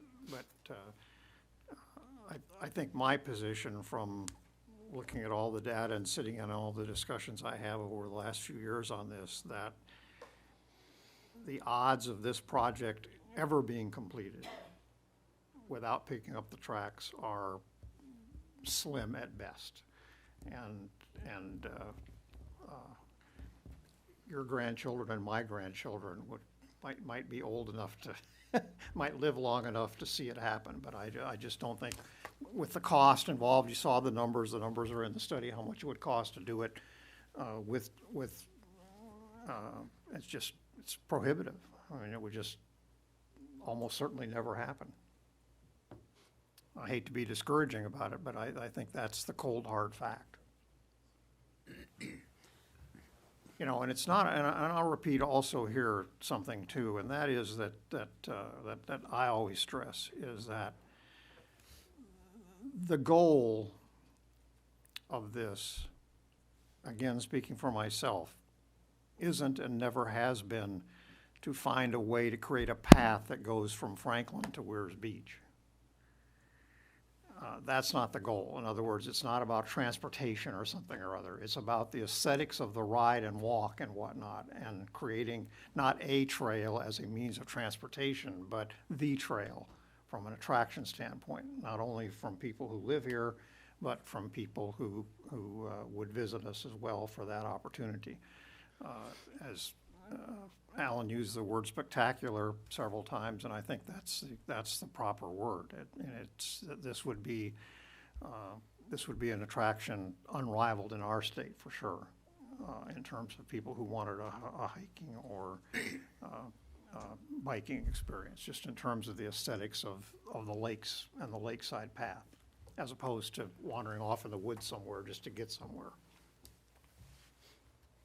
Councilor Hamel. Yes, good presentation, Alan.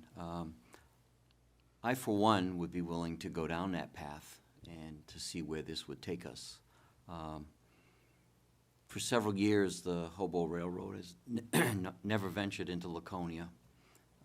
They've been asked several times to come here for whatever event. They, I think 3 years ago, maybe 4, not sure how long Pumpkin Fest has been going now, but they showed up the first year, and the train was occupied fairly well on rides to Windsquam area. It's been a while since they had the. But, you know, they own the center part of the train station. Nothing's happening there. They tend to venture just from Meredith to the Weirs and head back. The southern part of the rail is sparsely used at best. So if it's not going to be used by them as a rail, then I think we should look into the possibilities of moving this and to occupy that section of rail as the WOW Trail. It makes sense, and I think it would be a viable thing for Laconia to have. So I would vote to, not necessarily we're going to take a vote tonight, but I would like to see us continue at least, you know, let Alan go out and see what kind of support he can get from other communities and take it from there. To me, it's not going to be a short process. I don't, you know, it's going to be probably years if it ever happens, but I think it's worth us getting behind the Wild Trail people and the organization and support them, you know, for what they did in the past and what can happen in the future. There's a lot of good things that are happening in Laconia lately, and I think this could be just one more of these attractions that will bring people to the Lakes region. And I commend Alan and his group for what they've done. So that's my comment on it. Anyone else want to weigh in at this point or ask a question? Mark? I'm sorry, Counselor Haynes. That's all right. Mayor here. Alan, for taking up the tracks, that would include the Southdown. Yes. So that would eliminate that problem totally. No. I think we'll be sued either way. No. I agree with Councilor Hamel. I'd be willing to move on.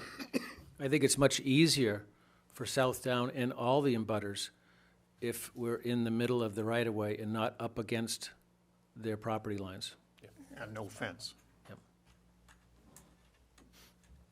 All right, we thank you for the presentation, Well, and I would want to ask- check in, I'm just sorry. one final thing. Oh, go ahead. Jack. There is no harm in not trying to Exactly. make this work. Just no harm in not doing it. I'd give some friendly advice. You might want to come back here in a couple of months to see what the council's looking like then. But moving forward with this idea, tell me why we wouldn't do that. All right, I would ask the city manager to put this on an agenda when you think it might fit in the not-too-distant future. Be happy to. We can come back and decide whether we want to take a formal position as a city council on this then. After you see the report, if you have questions, if I can't answer them, we'll get the people who did the study involved. As I like to tell people, we all remember the Patriots were down 28-3 in the third quarter. Thank you.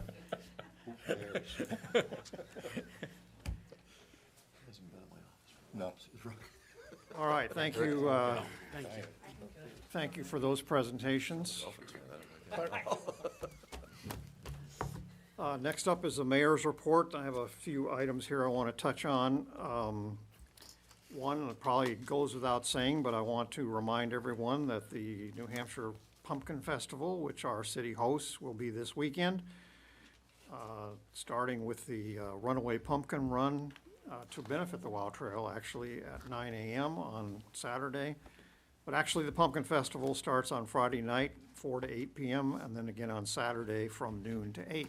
So I hope everyone will take advantage of those opportunities, and we will put our best face forward as the host city again this year, and thank the Chamber of Commerce for their leadership in taking the leadership role in putting this event on each year.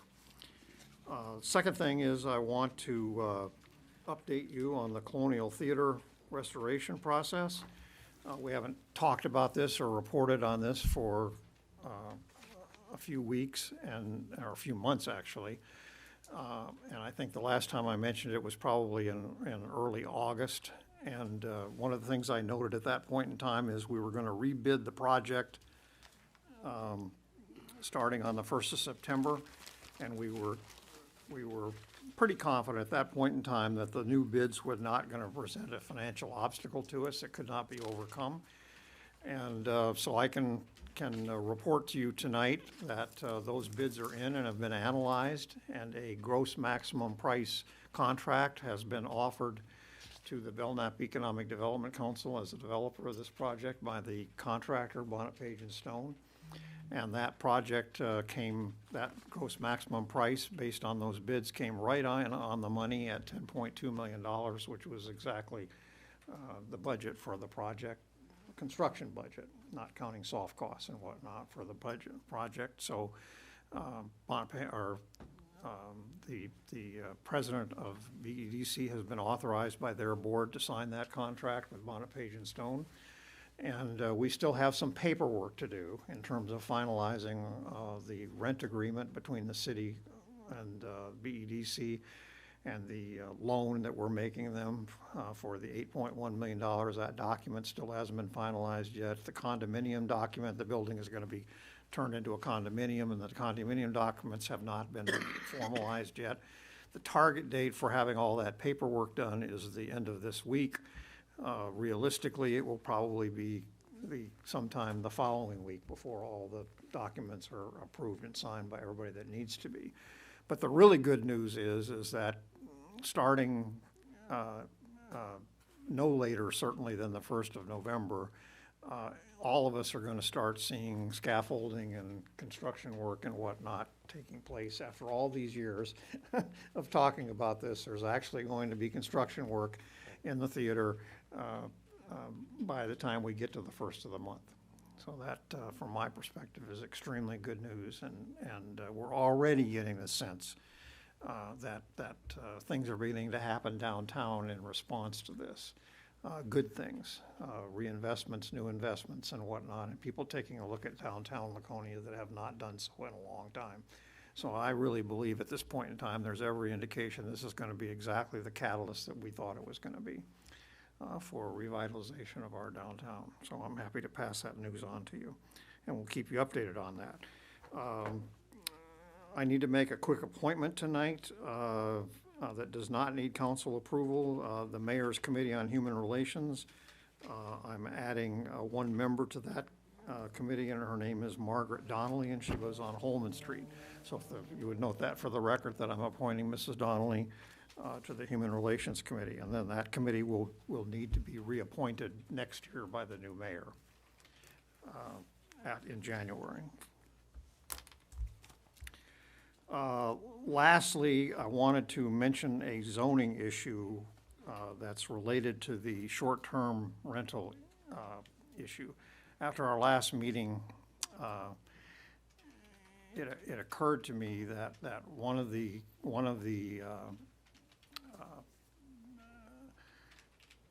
obstacles, significant obstacles to coming up with a rational policy on short-term rentals is the issue of the gated communities of Long Bay and Southdown Shores, and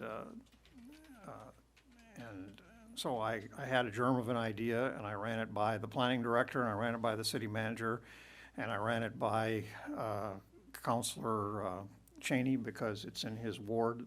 Those developments are in his ward, and I also ran it by Councilor Bounds, because he's the chairman of the ordinance committee. So I wanted to brief the rest of you tonight on this idea. And so what I'm proposing, and will be possibly on your agenda for our next meeting, would be the idea of rezoning South Down and Long Bay in their entirety, from single-family residential, where they are now on that map over there, to shorefront residential. And we allow short-term rentals now, and under any proposal that anyone has made, to continue that policy of allowing short-term rentals in the shorefront residential districts. Right now, we have 2 of those on either side of the Weirs Channel, strictly at the Weirs. But I think, the beauty of this, I think, win-win for everybody involved, is that one could certainly rationally say that South Down Shores and Long Bay are shorefront residential property in every sense of the word, compared to the other properties we've already zoned in that nature. The other thing that makes this a no-brainer to me is that every property in those 2 developments belongs to a homeowners association. And those homeowners associations all set their own rules as to what you can do and what you can't do. So in effect, by rezoning that property from single-family residential to shorefront residential, we would be backing off a step, if you will, and saying, we've set minimum requirements, but it's up to you as homeowners associations to determine what you're going to allow and what you're not going to allow. And one of the beauties of that, to me, is we don't have to start looking at or considering any given individual property in those 2 developments as to whether they should do it or they shouldn't do it, or you're hurting this person or you're helping that person. We would be leaving those decisions up to their own community associations. So they would make their own rules. And if there's a minority in that community association that would want a different rule, they have to convince a majority of their fellow homeowners to change the policy. We would be out of the picture, basically, on that. So to me, this is a no-brainer, and everybody I've talked to so far about it agrees with that perspective. This initiative is now pretty much common knowledge in South Bay and in South Down and Long Bay, because I asked Chris Kelly, the president of Remax Realty, who does a lot of the short-term rental business, agent business in those 2 developments, and knows all the homeowners association officials and whatnot. I asked him to contact them and let them know what was being thought about, and to get their reaction to it. And my own position on this would be, certainly if there's objection from those homeowners associations, and they would prefer the status quo, which I don't think will be the case, but if it was, we would simply back off and not do it. I mean, there's no hidden agenda on this of any kind. It's simply to say that they would in effect govern themselves in this particular area of the law. So what's up in the air right now is the path that this proposal would need to take it has to get to the planning board. And as you know, we can refer to the planning board or the zoning task force, which myself and Councilors Lippman and Bounds are members of, could refer to it to the planning board as well as an initiative. So it's a little up in the air which way we're going to go right now, and the deciding factor is going to be which board meets first to speed this up. So if the zoning task force meets before our next council meeting, they will probably forward this on to the planning board to get the process going. If they don't meet before our next council meeting in 2 weeks, then it'll be on our agenda to take this up and ask the council to create this initiative and refer it to the planning board. Okay? So I'd be happy to answer any questions on this now, but I just wanted to brief you about what's being talked about and what's in the works. Like I said, this is pretty common knowledge in South Down and Long Bay now, because their homeowner associations have begun contacting homeowners to ask their opinion on this.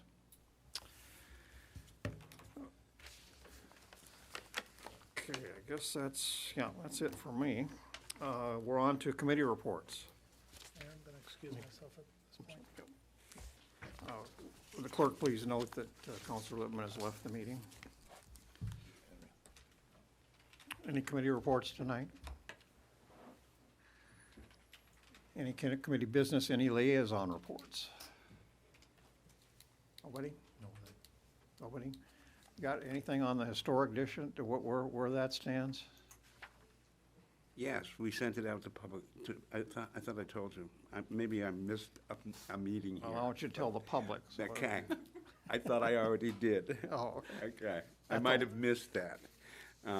Yes, the planning board, in sort of a split vote, not a real split vote, 4-2, sent it to public hearing. So that's scheduled for public hearing in November? in November. Okay. We'll have the public hearing then, and there'll be a vote by the planning board as to whether forward it on to council or not. And council can do with it what we want to do with it.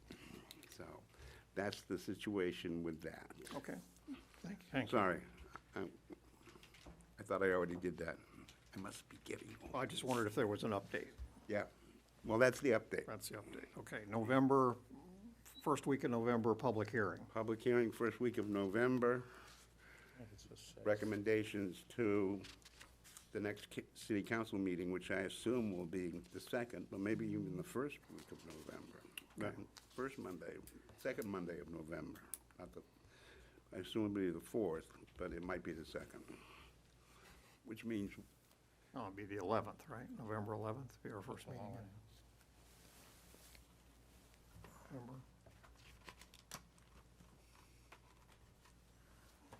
First meeting in November is November 4th. Yes, November 11th would be our first meeting in November, right? And that would, Oh, 4th. second, We no, meet on the 2nd and 4th I'm sorry, Mondays. the 11th. and that would be Veterans Day, so more than likely we'll be meeting on the 12th. so it'll be the 12th. So we recognize Veterans Day as a holiday? Yes. As far as council is concerned? Yes. Okay. All right, so it'll be November 12th will be our first meeting of November then, okay? All right, citizens' comments to comment on current agenda items. This is the appropriate place in our agenda for anyone who wishes to address the council tonight on any matter that is on tonight's agenda. Anyone fit that bill? No? Okay, we're on to the city manager's report. Mr. Myers. Thank you, Mr. Mayor. So included in your agenda packet tonight is the financial and operational trends report, which I'll go over in a minute. I want to start maybe a little more to 30,000-foot view quickly, is since we've last met, we now have a state budget in place, which is a positive result, not only in communities looking to set their tax rates, which begins in this month of October and continues through November, but also because some of the revenues that we were anticipating receiving have now been finalized. So as you, we're not going to get into it tonight, but the revenue sharing that was proposed to be around $400,000 a year for the city, each of the next 2 years of the state biennial budget did materialize. So we did recognize that in the budget adoption process as a revenue, and we simply placed it in a contingency line item, a holding account, if you will, because we didn't want to put it into an operational expense, not knowing for sure that it was going to materialize. So once the dust settles on the monies that are coming there, we'll certainly work with the council on options on how we may best want to prioritize what happens with those dollars. Similar on the school side, placeholder went into place for, again, a little over $400,000 is my recollection, for some additional education funds coming to the school, and that did materialize in year 2. Has that amount, I believe, roughly doubling for the school, so about $800,000 in year 2. So collectively on the city and school side, it's about $2 million in revenue that were new over prior years. Again, a lot of these revenues had been reduced, eliminated, frozen, whatever combination of terms you want to use, starting in the 2008, 2009 area. So we look at this more as some restoration of revenue sharing as opposed to we're getting something brand new. But those were very positive results. So we'll be working with the council, Glenn and I, with some recommendations and kind of outline where the money is and let the council help prioritize what should occur with it. So going on to the report in your packet, again, the top number, I'm going to go through this relatively quickly. The top number is the building construction value. There's that April 1st date that you heard Steve talk about. That's when the assessing year begins. So we're about $1 million ahead of last year's pace of construction. We'll probably see some activity with building permits in October and November. Then we pretty much get into a lull during the winter months where if somebody doesn't have a permit pulled, not a lot of big activity happening in the couple of winter months. Again, you've got the call data there. I'm happy to take any questions. The property tax collection has come in strong. The motor vehicle registration is, even though we've increased the revenue amount, is coming in on a percentage basis slightly higher than where we were at last year. The overtime numbers are there. We will be working to break out the police numbers as requested. There's just a lot of things going on in finance right now, working with the auditors in the building and different things, so we will get with the police department and help break down those numbers a little bit more. On page 5 of the report is the EMS billing report, and again, we're carrying 2 reports just so I can continue to show trend. Unless there's objection to me stopping last year's report after, with this being the final one, that would be my intention, but I'll start on the bottom of page 5, which is last year, which we continue to track the revenue on a monthly basis. You can see we're at $934,000 and change collected in revenue through our billing company. I'm going to get back to that page in a second, but if you flip to the last page, you can see our expenses are at $931. So again, we're running slightly in the black just based on that. But additionally, we've got the training revenue for the paramedic and the EMS refresher courses. That's not included in this number. And the small amount of money that we've been getting from the collection agency when an account goes delinquent is also not included at $934,000 in revenue. So collectively, we're probably closer to the $950,000 range if we said, okay, we're gonna close the books. If you do look again at the bottom on the May and June numbers, we've collected 61% and 59%.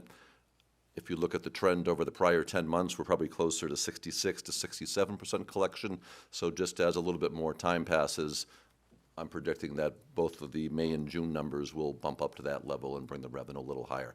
And we still see little payments pretty much in 10 out of the 12 months. It might be people who are on a payment schedule of $100 a month or $200 a month. It might be something just got settled and it came through, but in literally 10 out of the 12 months, we have seen changes to the good in revenue on that report. So it would be my intent to discontinue that one and focus on the new report going forward. Could we get it once more, Sure. please? Absolutely. Just one more time, that would be we can great. do that. Thank you. And other than that, I'll take any questions anyone may have. Counselor Haynes. Scott, is 66 equivalent to what LRGH was collecting? Do you have that information? I don't know their percentage collection in terms of dollars, and I'm going to say it in the generalities here. It was always phrased to us that they were losing $125,000 to $150,000 a year on what it provided in payments for the city for a deputy position and for paramedics and doing the vehicle maintenance and the supplies versus what they were collecting. Go ahead. Is the 66 where you thought it would be? I mean, is it higher, lower from a budget perspective? We budgeted anticipating collecting $1 million in revenue. And we're hitting at, but also $1 million in expense. But you will exceed that million. I think we're probably going to come in right at it. So I didn't have an exact percentage amount because it's a learning process for definitely me, but our book of business on how much of it is Medicaid versus Medicare versus private insurance and workers' comp and people with no insurance, and then what the reimbursement rates are for those various programs. So the folks over in the fire department, the chief and the deputy, probably had a better handle on how that worked. But we've learned a lot over this past year, and we worked with Dairy Fire in particular, who had worked with the billing agency we had and had some good information to share with us. So basically from you can look at the numbers from what our gross charge was to what the net charge is, meaning what is allowed by the various insurance programs.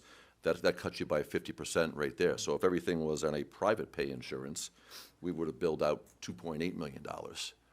Right out of the gate, that number got slashed in half, so we only billed out $1.4 million. We're pretty solid with most of the insurance carriers. Definitely the federal programs and a couple other small ones are fairly good about paying. We're probably seeing the money lapses, people with no insurance who either aren't able to pay in full at any given time or choose not to pay in full. So those are the ones that, if you look at the breakdown, and we do have those numbers as to how much is private pay. I don't have it in front of me tonight, but we've delved in, and through our QuickMed billing company, we can split the data upside down and backwards and find out, where everything lies. So I think that would be an interesting report to run at some point here when you close this out for good. I mean, I know it gets into the weeds a little bit, but I think looking at the payer mix, and I think I would like that report. we can do it. I want to say off the top of my head, I think it's roughly 60 to 65% are either Medicare or Medicaid. Yeah. And that's where the rates are set, and the reimbursement rate is lower than on the private. But we can certainly break down that data for you and show you that. Thank you, and congratulations to you and Glenn for putting this report together. I find this to be a remarkable report, not only illuminating to the current status of healthcare in this country and in our community, but it's just really helpful to better understand where our expenses and our revenues associated with something that was kind of a hot topic for a while. Thank you. Thank you. I have one question if you. Go ahead. If you're finished. No, Counselor I'm done. Haynes. Thank you, Counselor. I just was looking at public assistance data. July 2020, $957, which is, $5,100 less than the previous 2 years for that month. And then we bounce right back up to $5,000. Correct number, anomaly, just strange it was so low. I know Glenn's been delving into that a little bit, so, sometimes it's just how applicants roll, and you might get a request for a couple of burials assistance funds 1 month and nothing for the next 3 months. But Glenn's been digging into the trend a little bit, so I'll let him to kind of speak to that. Yes, thank you. I'll just affirm what Scott said. A lot of that variation is beyond our control, depending upon what happened, who walks through the door at any particular month, and what they're looking for. We try to follow the statute pretty closely. That said, we're also trying to keep on top of the welfare expenses and make sure we're not paying out any more than we need to. Yeah. And I think you're seeing that commitment show up here. Okay. But we are also heading into the busy season, Yeah. as far as that goes. And in the winter, we'll expect to see a spike of those.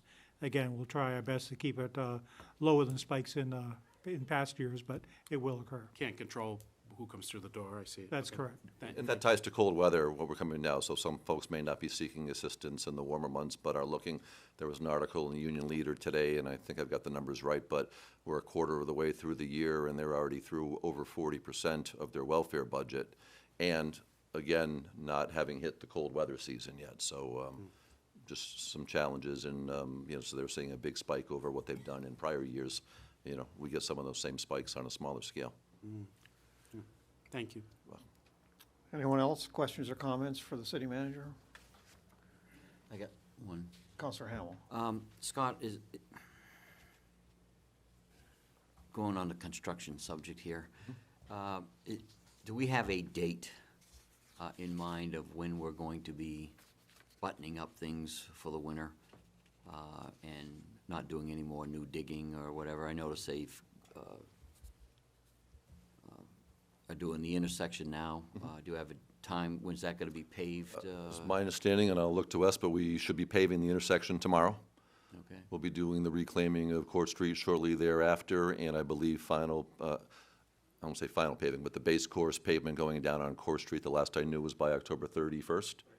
And in Lakeport, I wanted to say we had on October 20. We're basically, Can you come?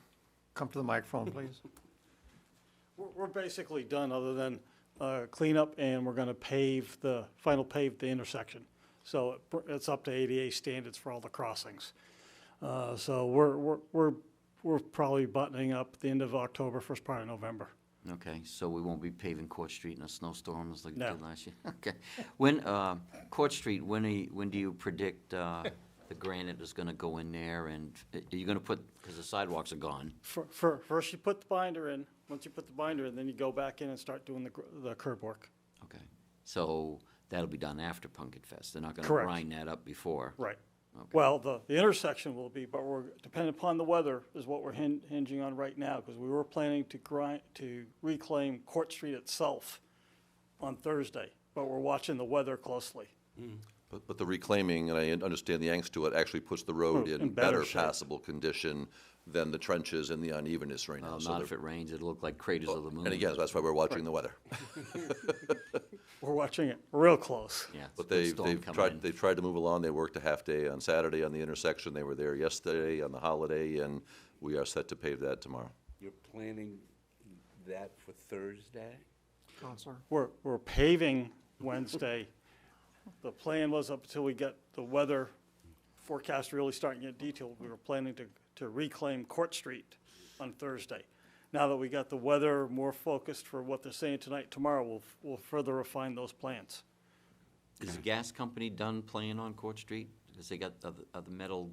No, they're not scheduled to be finished for about another week. 21st is supposed to be done. They're making That's all a their further- connections now. Okay. Yeah. They're on schedule. It just is a slow process because of what they were doing. What's going on Messer Street at the corner? They've been there for a week. Which one? Right Oh, here. the one down here, that's Yeah, by the school. electricity. They're putting in a new underground circuit on the reliability portion so they can have an interconnect between two different circuits. So if one goes down, they can remotely turn on the power and power the other, power from the other end. Okay, is there any other place in the city that excavators will be digging? That really depends upon what comes up and what breaks. There's, No, I mean, it's Right. planned. Schedule. There really isn't any from that standpoint. We got Comcast coming in. I can't tell you what their schedule is for their work. We still have, water line breaks, sanitary sewer breaks. I understand that, but yeah. I'm talking about what's been going on all summer. Correct. We're in wrap-up mode right now. All right, thank you. And I have another question for Scott, and that would be, you too, the dead telephone poles that we got all around the city, especially on Union Ave by the high school and down through here. Some of them are on blocks and all that. Now, a while ago, there was supposedly an effort to at least get those out. Have we got our fire alarm wire now on the new poles? Or because I'm looking on Union Avenue, and it might be looking at the wrong wire, but I'm wondering if we still are holding up other utilities from coming in because we haven't moved ours. I will let the chief answer that. I know that on Court Street, to move it along, we hired an outside contractor to move it because literally we don't have Correct. the funds anywhere in the budget, and we're using, a city truck after 3 o'clock when Public Works isn't using the bucket truck, and going out and moving wire. So on Court Street, I want to say the number we had was around $10,000 to move our fire alarm, and we don't have that in the budget anywhere, so we're using other funds for that. Can you speak to Union Ave? Yeah, starting from the Arch Street area, working towards the high school in that area, the majority, if not all of them, have been done. I didn't have somebody doing fire alarm work until probably 3 months ago now. I had one of my lieutenants stepped up to do the work. I can get the exact number, but I know that became our priority, was that Union Ave corridor. And I don't want to say we're 100% done in that area, but I think we are, and I'll confirm that. But we've made a lot of good effort in that area. But like city manager said, all the work that he's doing, and great credit to DPW, but he's borrowing their truck after hours and getting out when he can. And if It's getting darker sooner. it's getting darker sooner. But yeah, I'm pretty sure that whole Union Ave section, say Arch Street High School area, is done.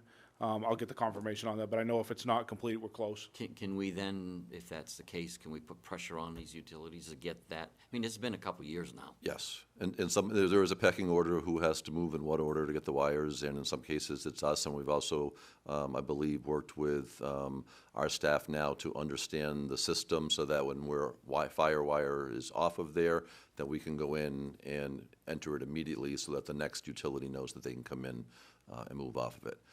Bigger picture, one of the things that the chief and I are working on, or he's working on at my direction, is eliminating this. And it's not going to be a one-year process, but hopefully over 2 to 3 years, we give notice to those businesses. There may be some businesses who we look at in this, to go with a different alarm system, so not Exactly, the. go on their own. But there are certain businesses that we will still require to have the alarm systems, and we want verification. There's going to be some businesses we look at and say, you've always had it, and you're welcome to continue, having it, but we may not be requiring some types of businesses to have the automatic alarm system anymore. So we think the number will go down. We'll give them notice. That will be a revenue loss to the city, because right now I think it generates around $60,000 in alarm fees that we collect from those who are on. But on the flip side, like I said, it'll be a cost savings of not doing it, and we don't truly budget that line item anywhere.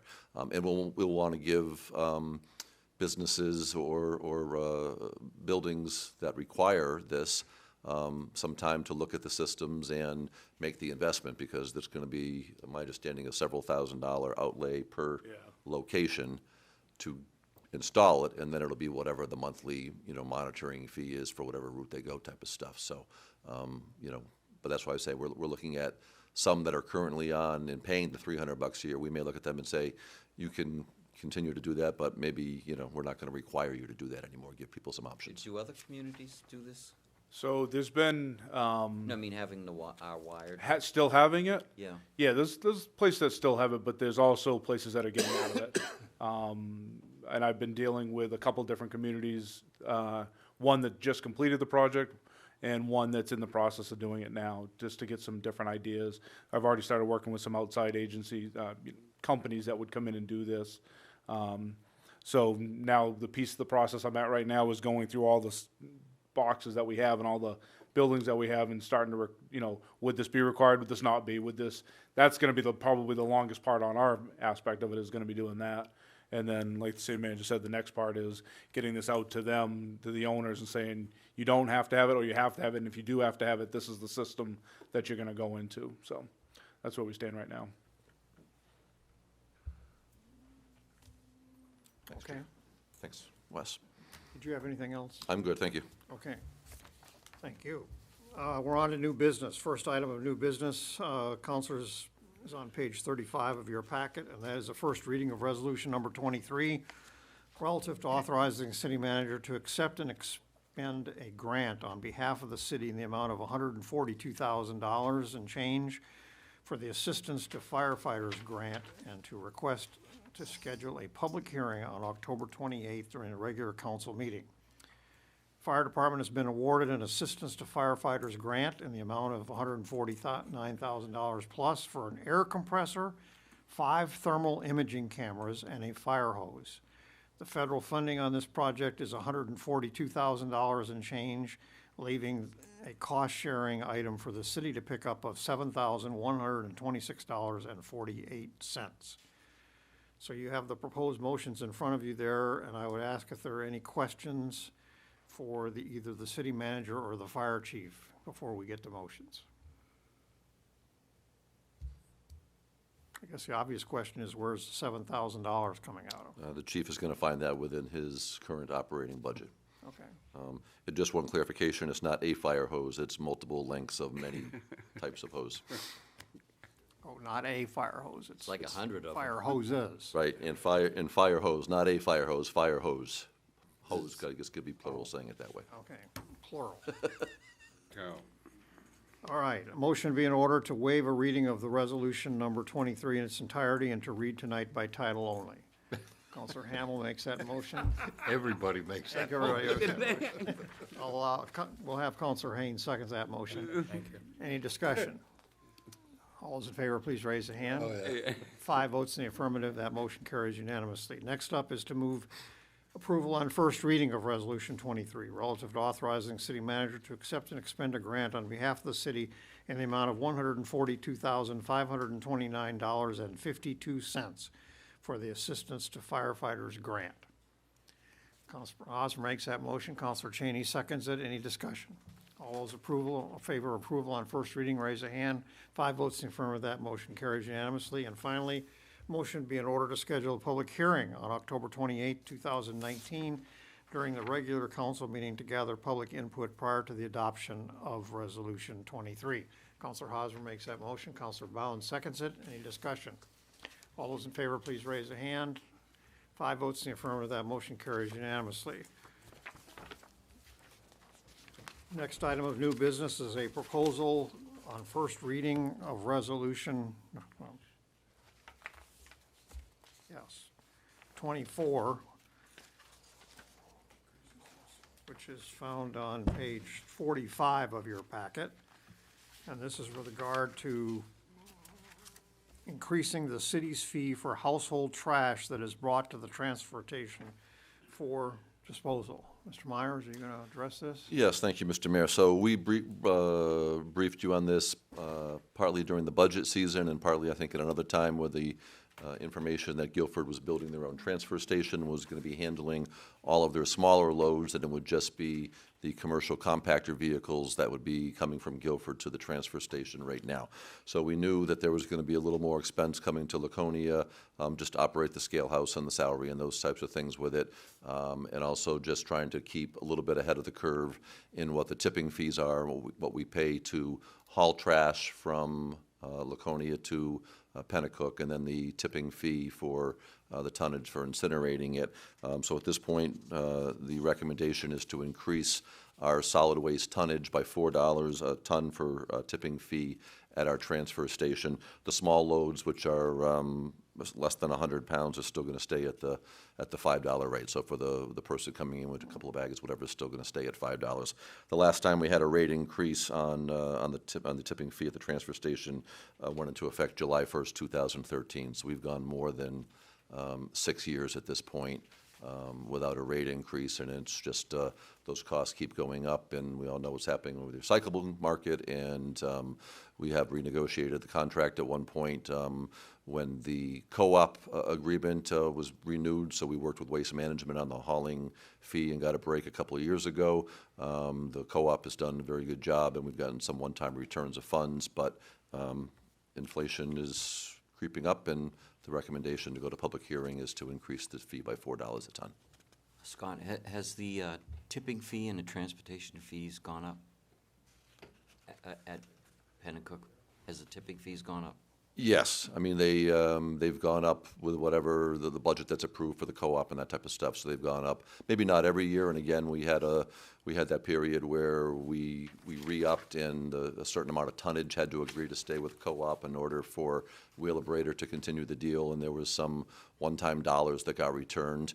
But yes, generally speaking, it goes up, and there's an inflator into the hauling contract with tied to fuel and CPI and different things as well. So there are small increases in the hauling fees every year as well.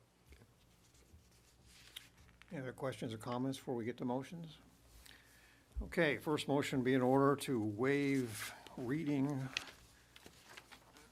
of ordinance number 24 in its entirety and to read tonight by title only. Counselor Hosmer makes that motion, and Counselor Cheney finds the energy to enthusiastically second that motion. Any discussion? All those in favor, please raise a hand. 5 votes in the affirmative, that motion carries unanimously.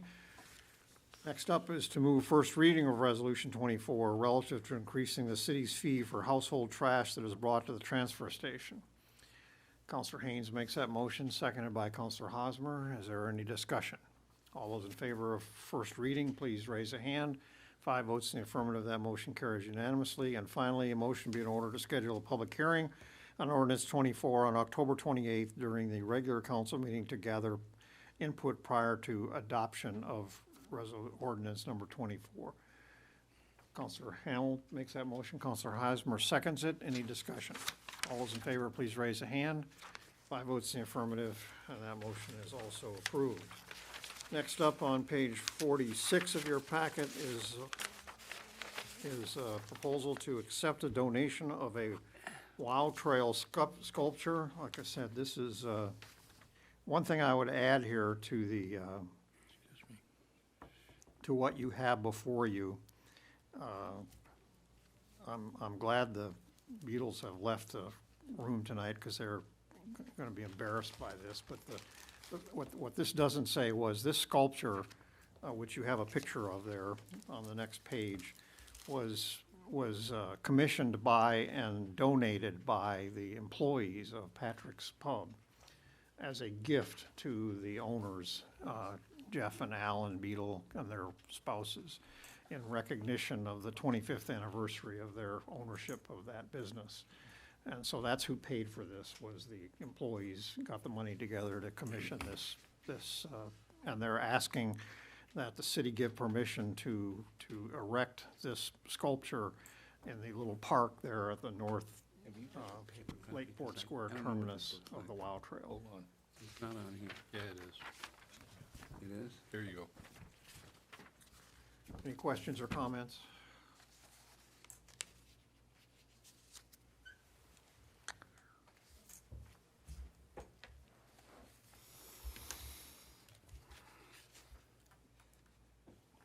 Have a question, Counselor? Nope, I think we're all set.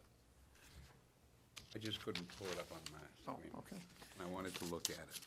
A motion would be in order to accept the donation of the sculpture from Patrick's Pub and the WOW Trail, actually from Patrick's Pub employees, if you could make that note in the minutes, and the WOW Board, which will be located on the WOW Trail at the Lakeport Square terminus.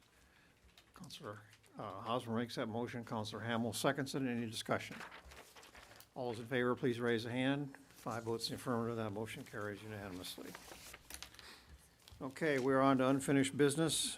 This has to do with the non-capital reserve funds being used for paved entrance walkway and sidewalks at the Weirs Community Center. We took this up on September 9th, tabled it, and I would ask, please, for a motion to bring this off the table. Counselor Hosmer makes that motion. Counselor Hamel seconds it. Any discussion? All those in favor, please raise a hand. 5 votes in the affirmative. That motion carries, and this piece of business is back on the table. And I would recognize Ms. Levisik. Thank you. So I was able to get a company to do a bid for the walkway at the Weirs Community Park. Belknap Landscaping is able to do the job this year, and it's for a what we're looking at $1,205, I believe it is, after all is said and done. But they are actually doing more to the walkway than what was originally stated that I came to you with earlier. They're going to be taking down the left-hand wall and then actually putting in some drainage on that side and all the way along the roof line that goes in the back of the building. They will also be removing the wooden fence that goes along the side. They will be getting rid of the pavement. They will be putting in 65 feet of the drainage that goes along the walkway.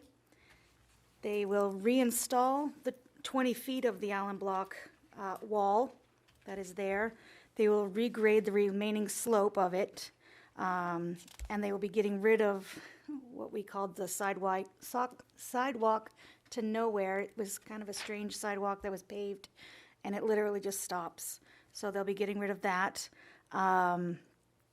They will also be putting in the base, instead of having the walkway curve as it does now, they are going to have the walkway come out and then have a semicircle around so that they can access either section of the parking lot, which made perfect sense, actually.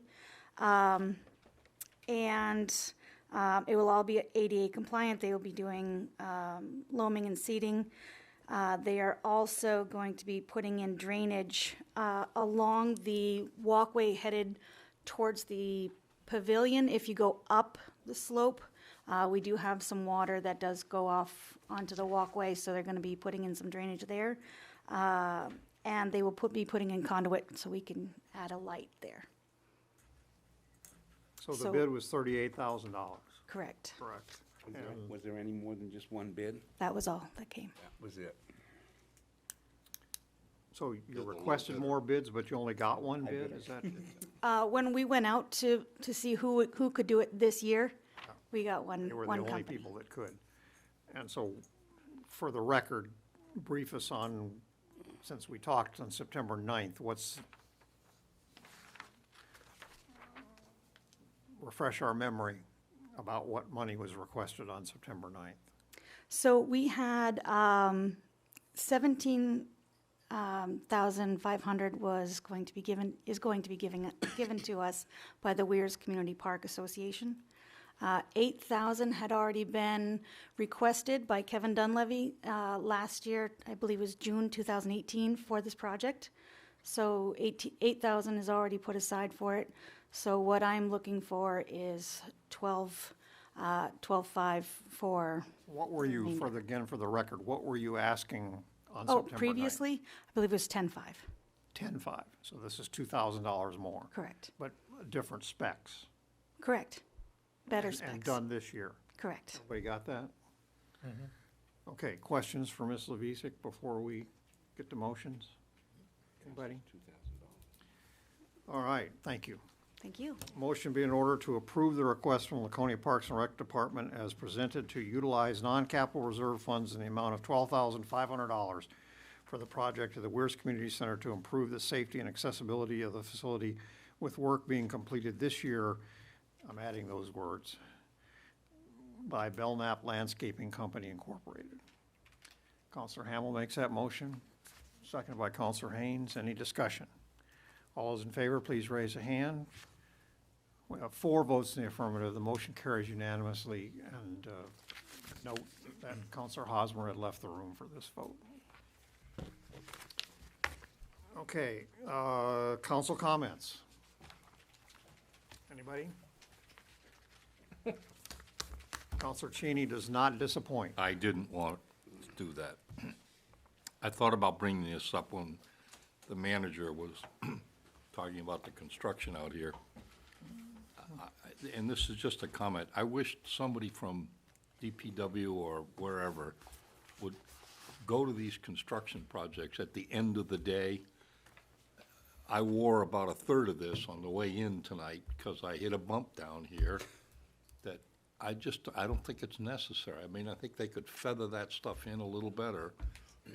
And I would hope we could find somebody on staff to, at the end of the day, look at these things and say, fix this, feather this in a little bit, just so the motoring public doesn't have the experience that I had. That's my comment for tonight. Counselor Hamel. I agree with you wholeheartedly.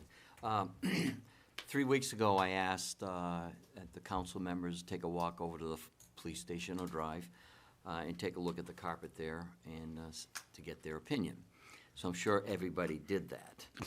I'm sure you're looking at me knowing I didn't. So in the CIP, and I believe it was last year, they asked for $23,000 to update the rugs there. I think the rugs aesthetically are in poor condition, plus safety-wise, I think they need to be addressed.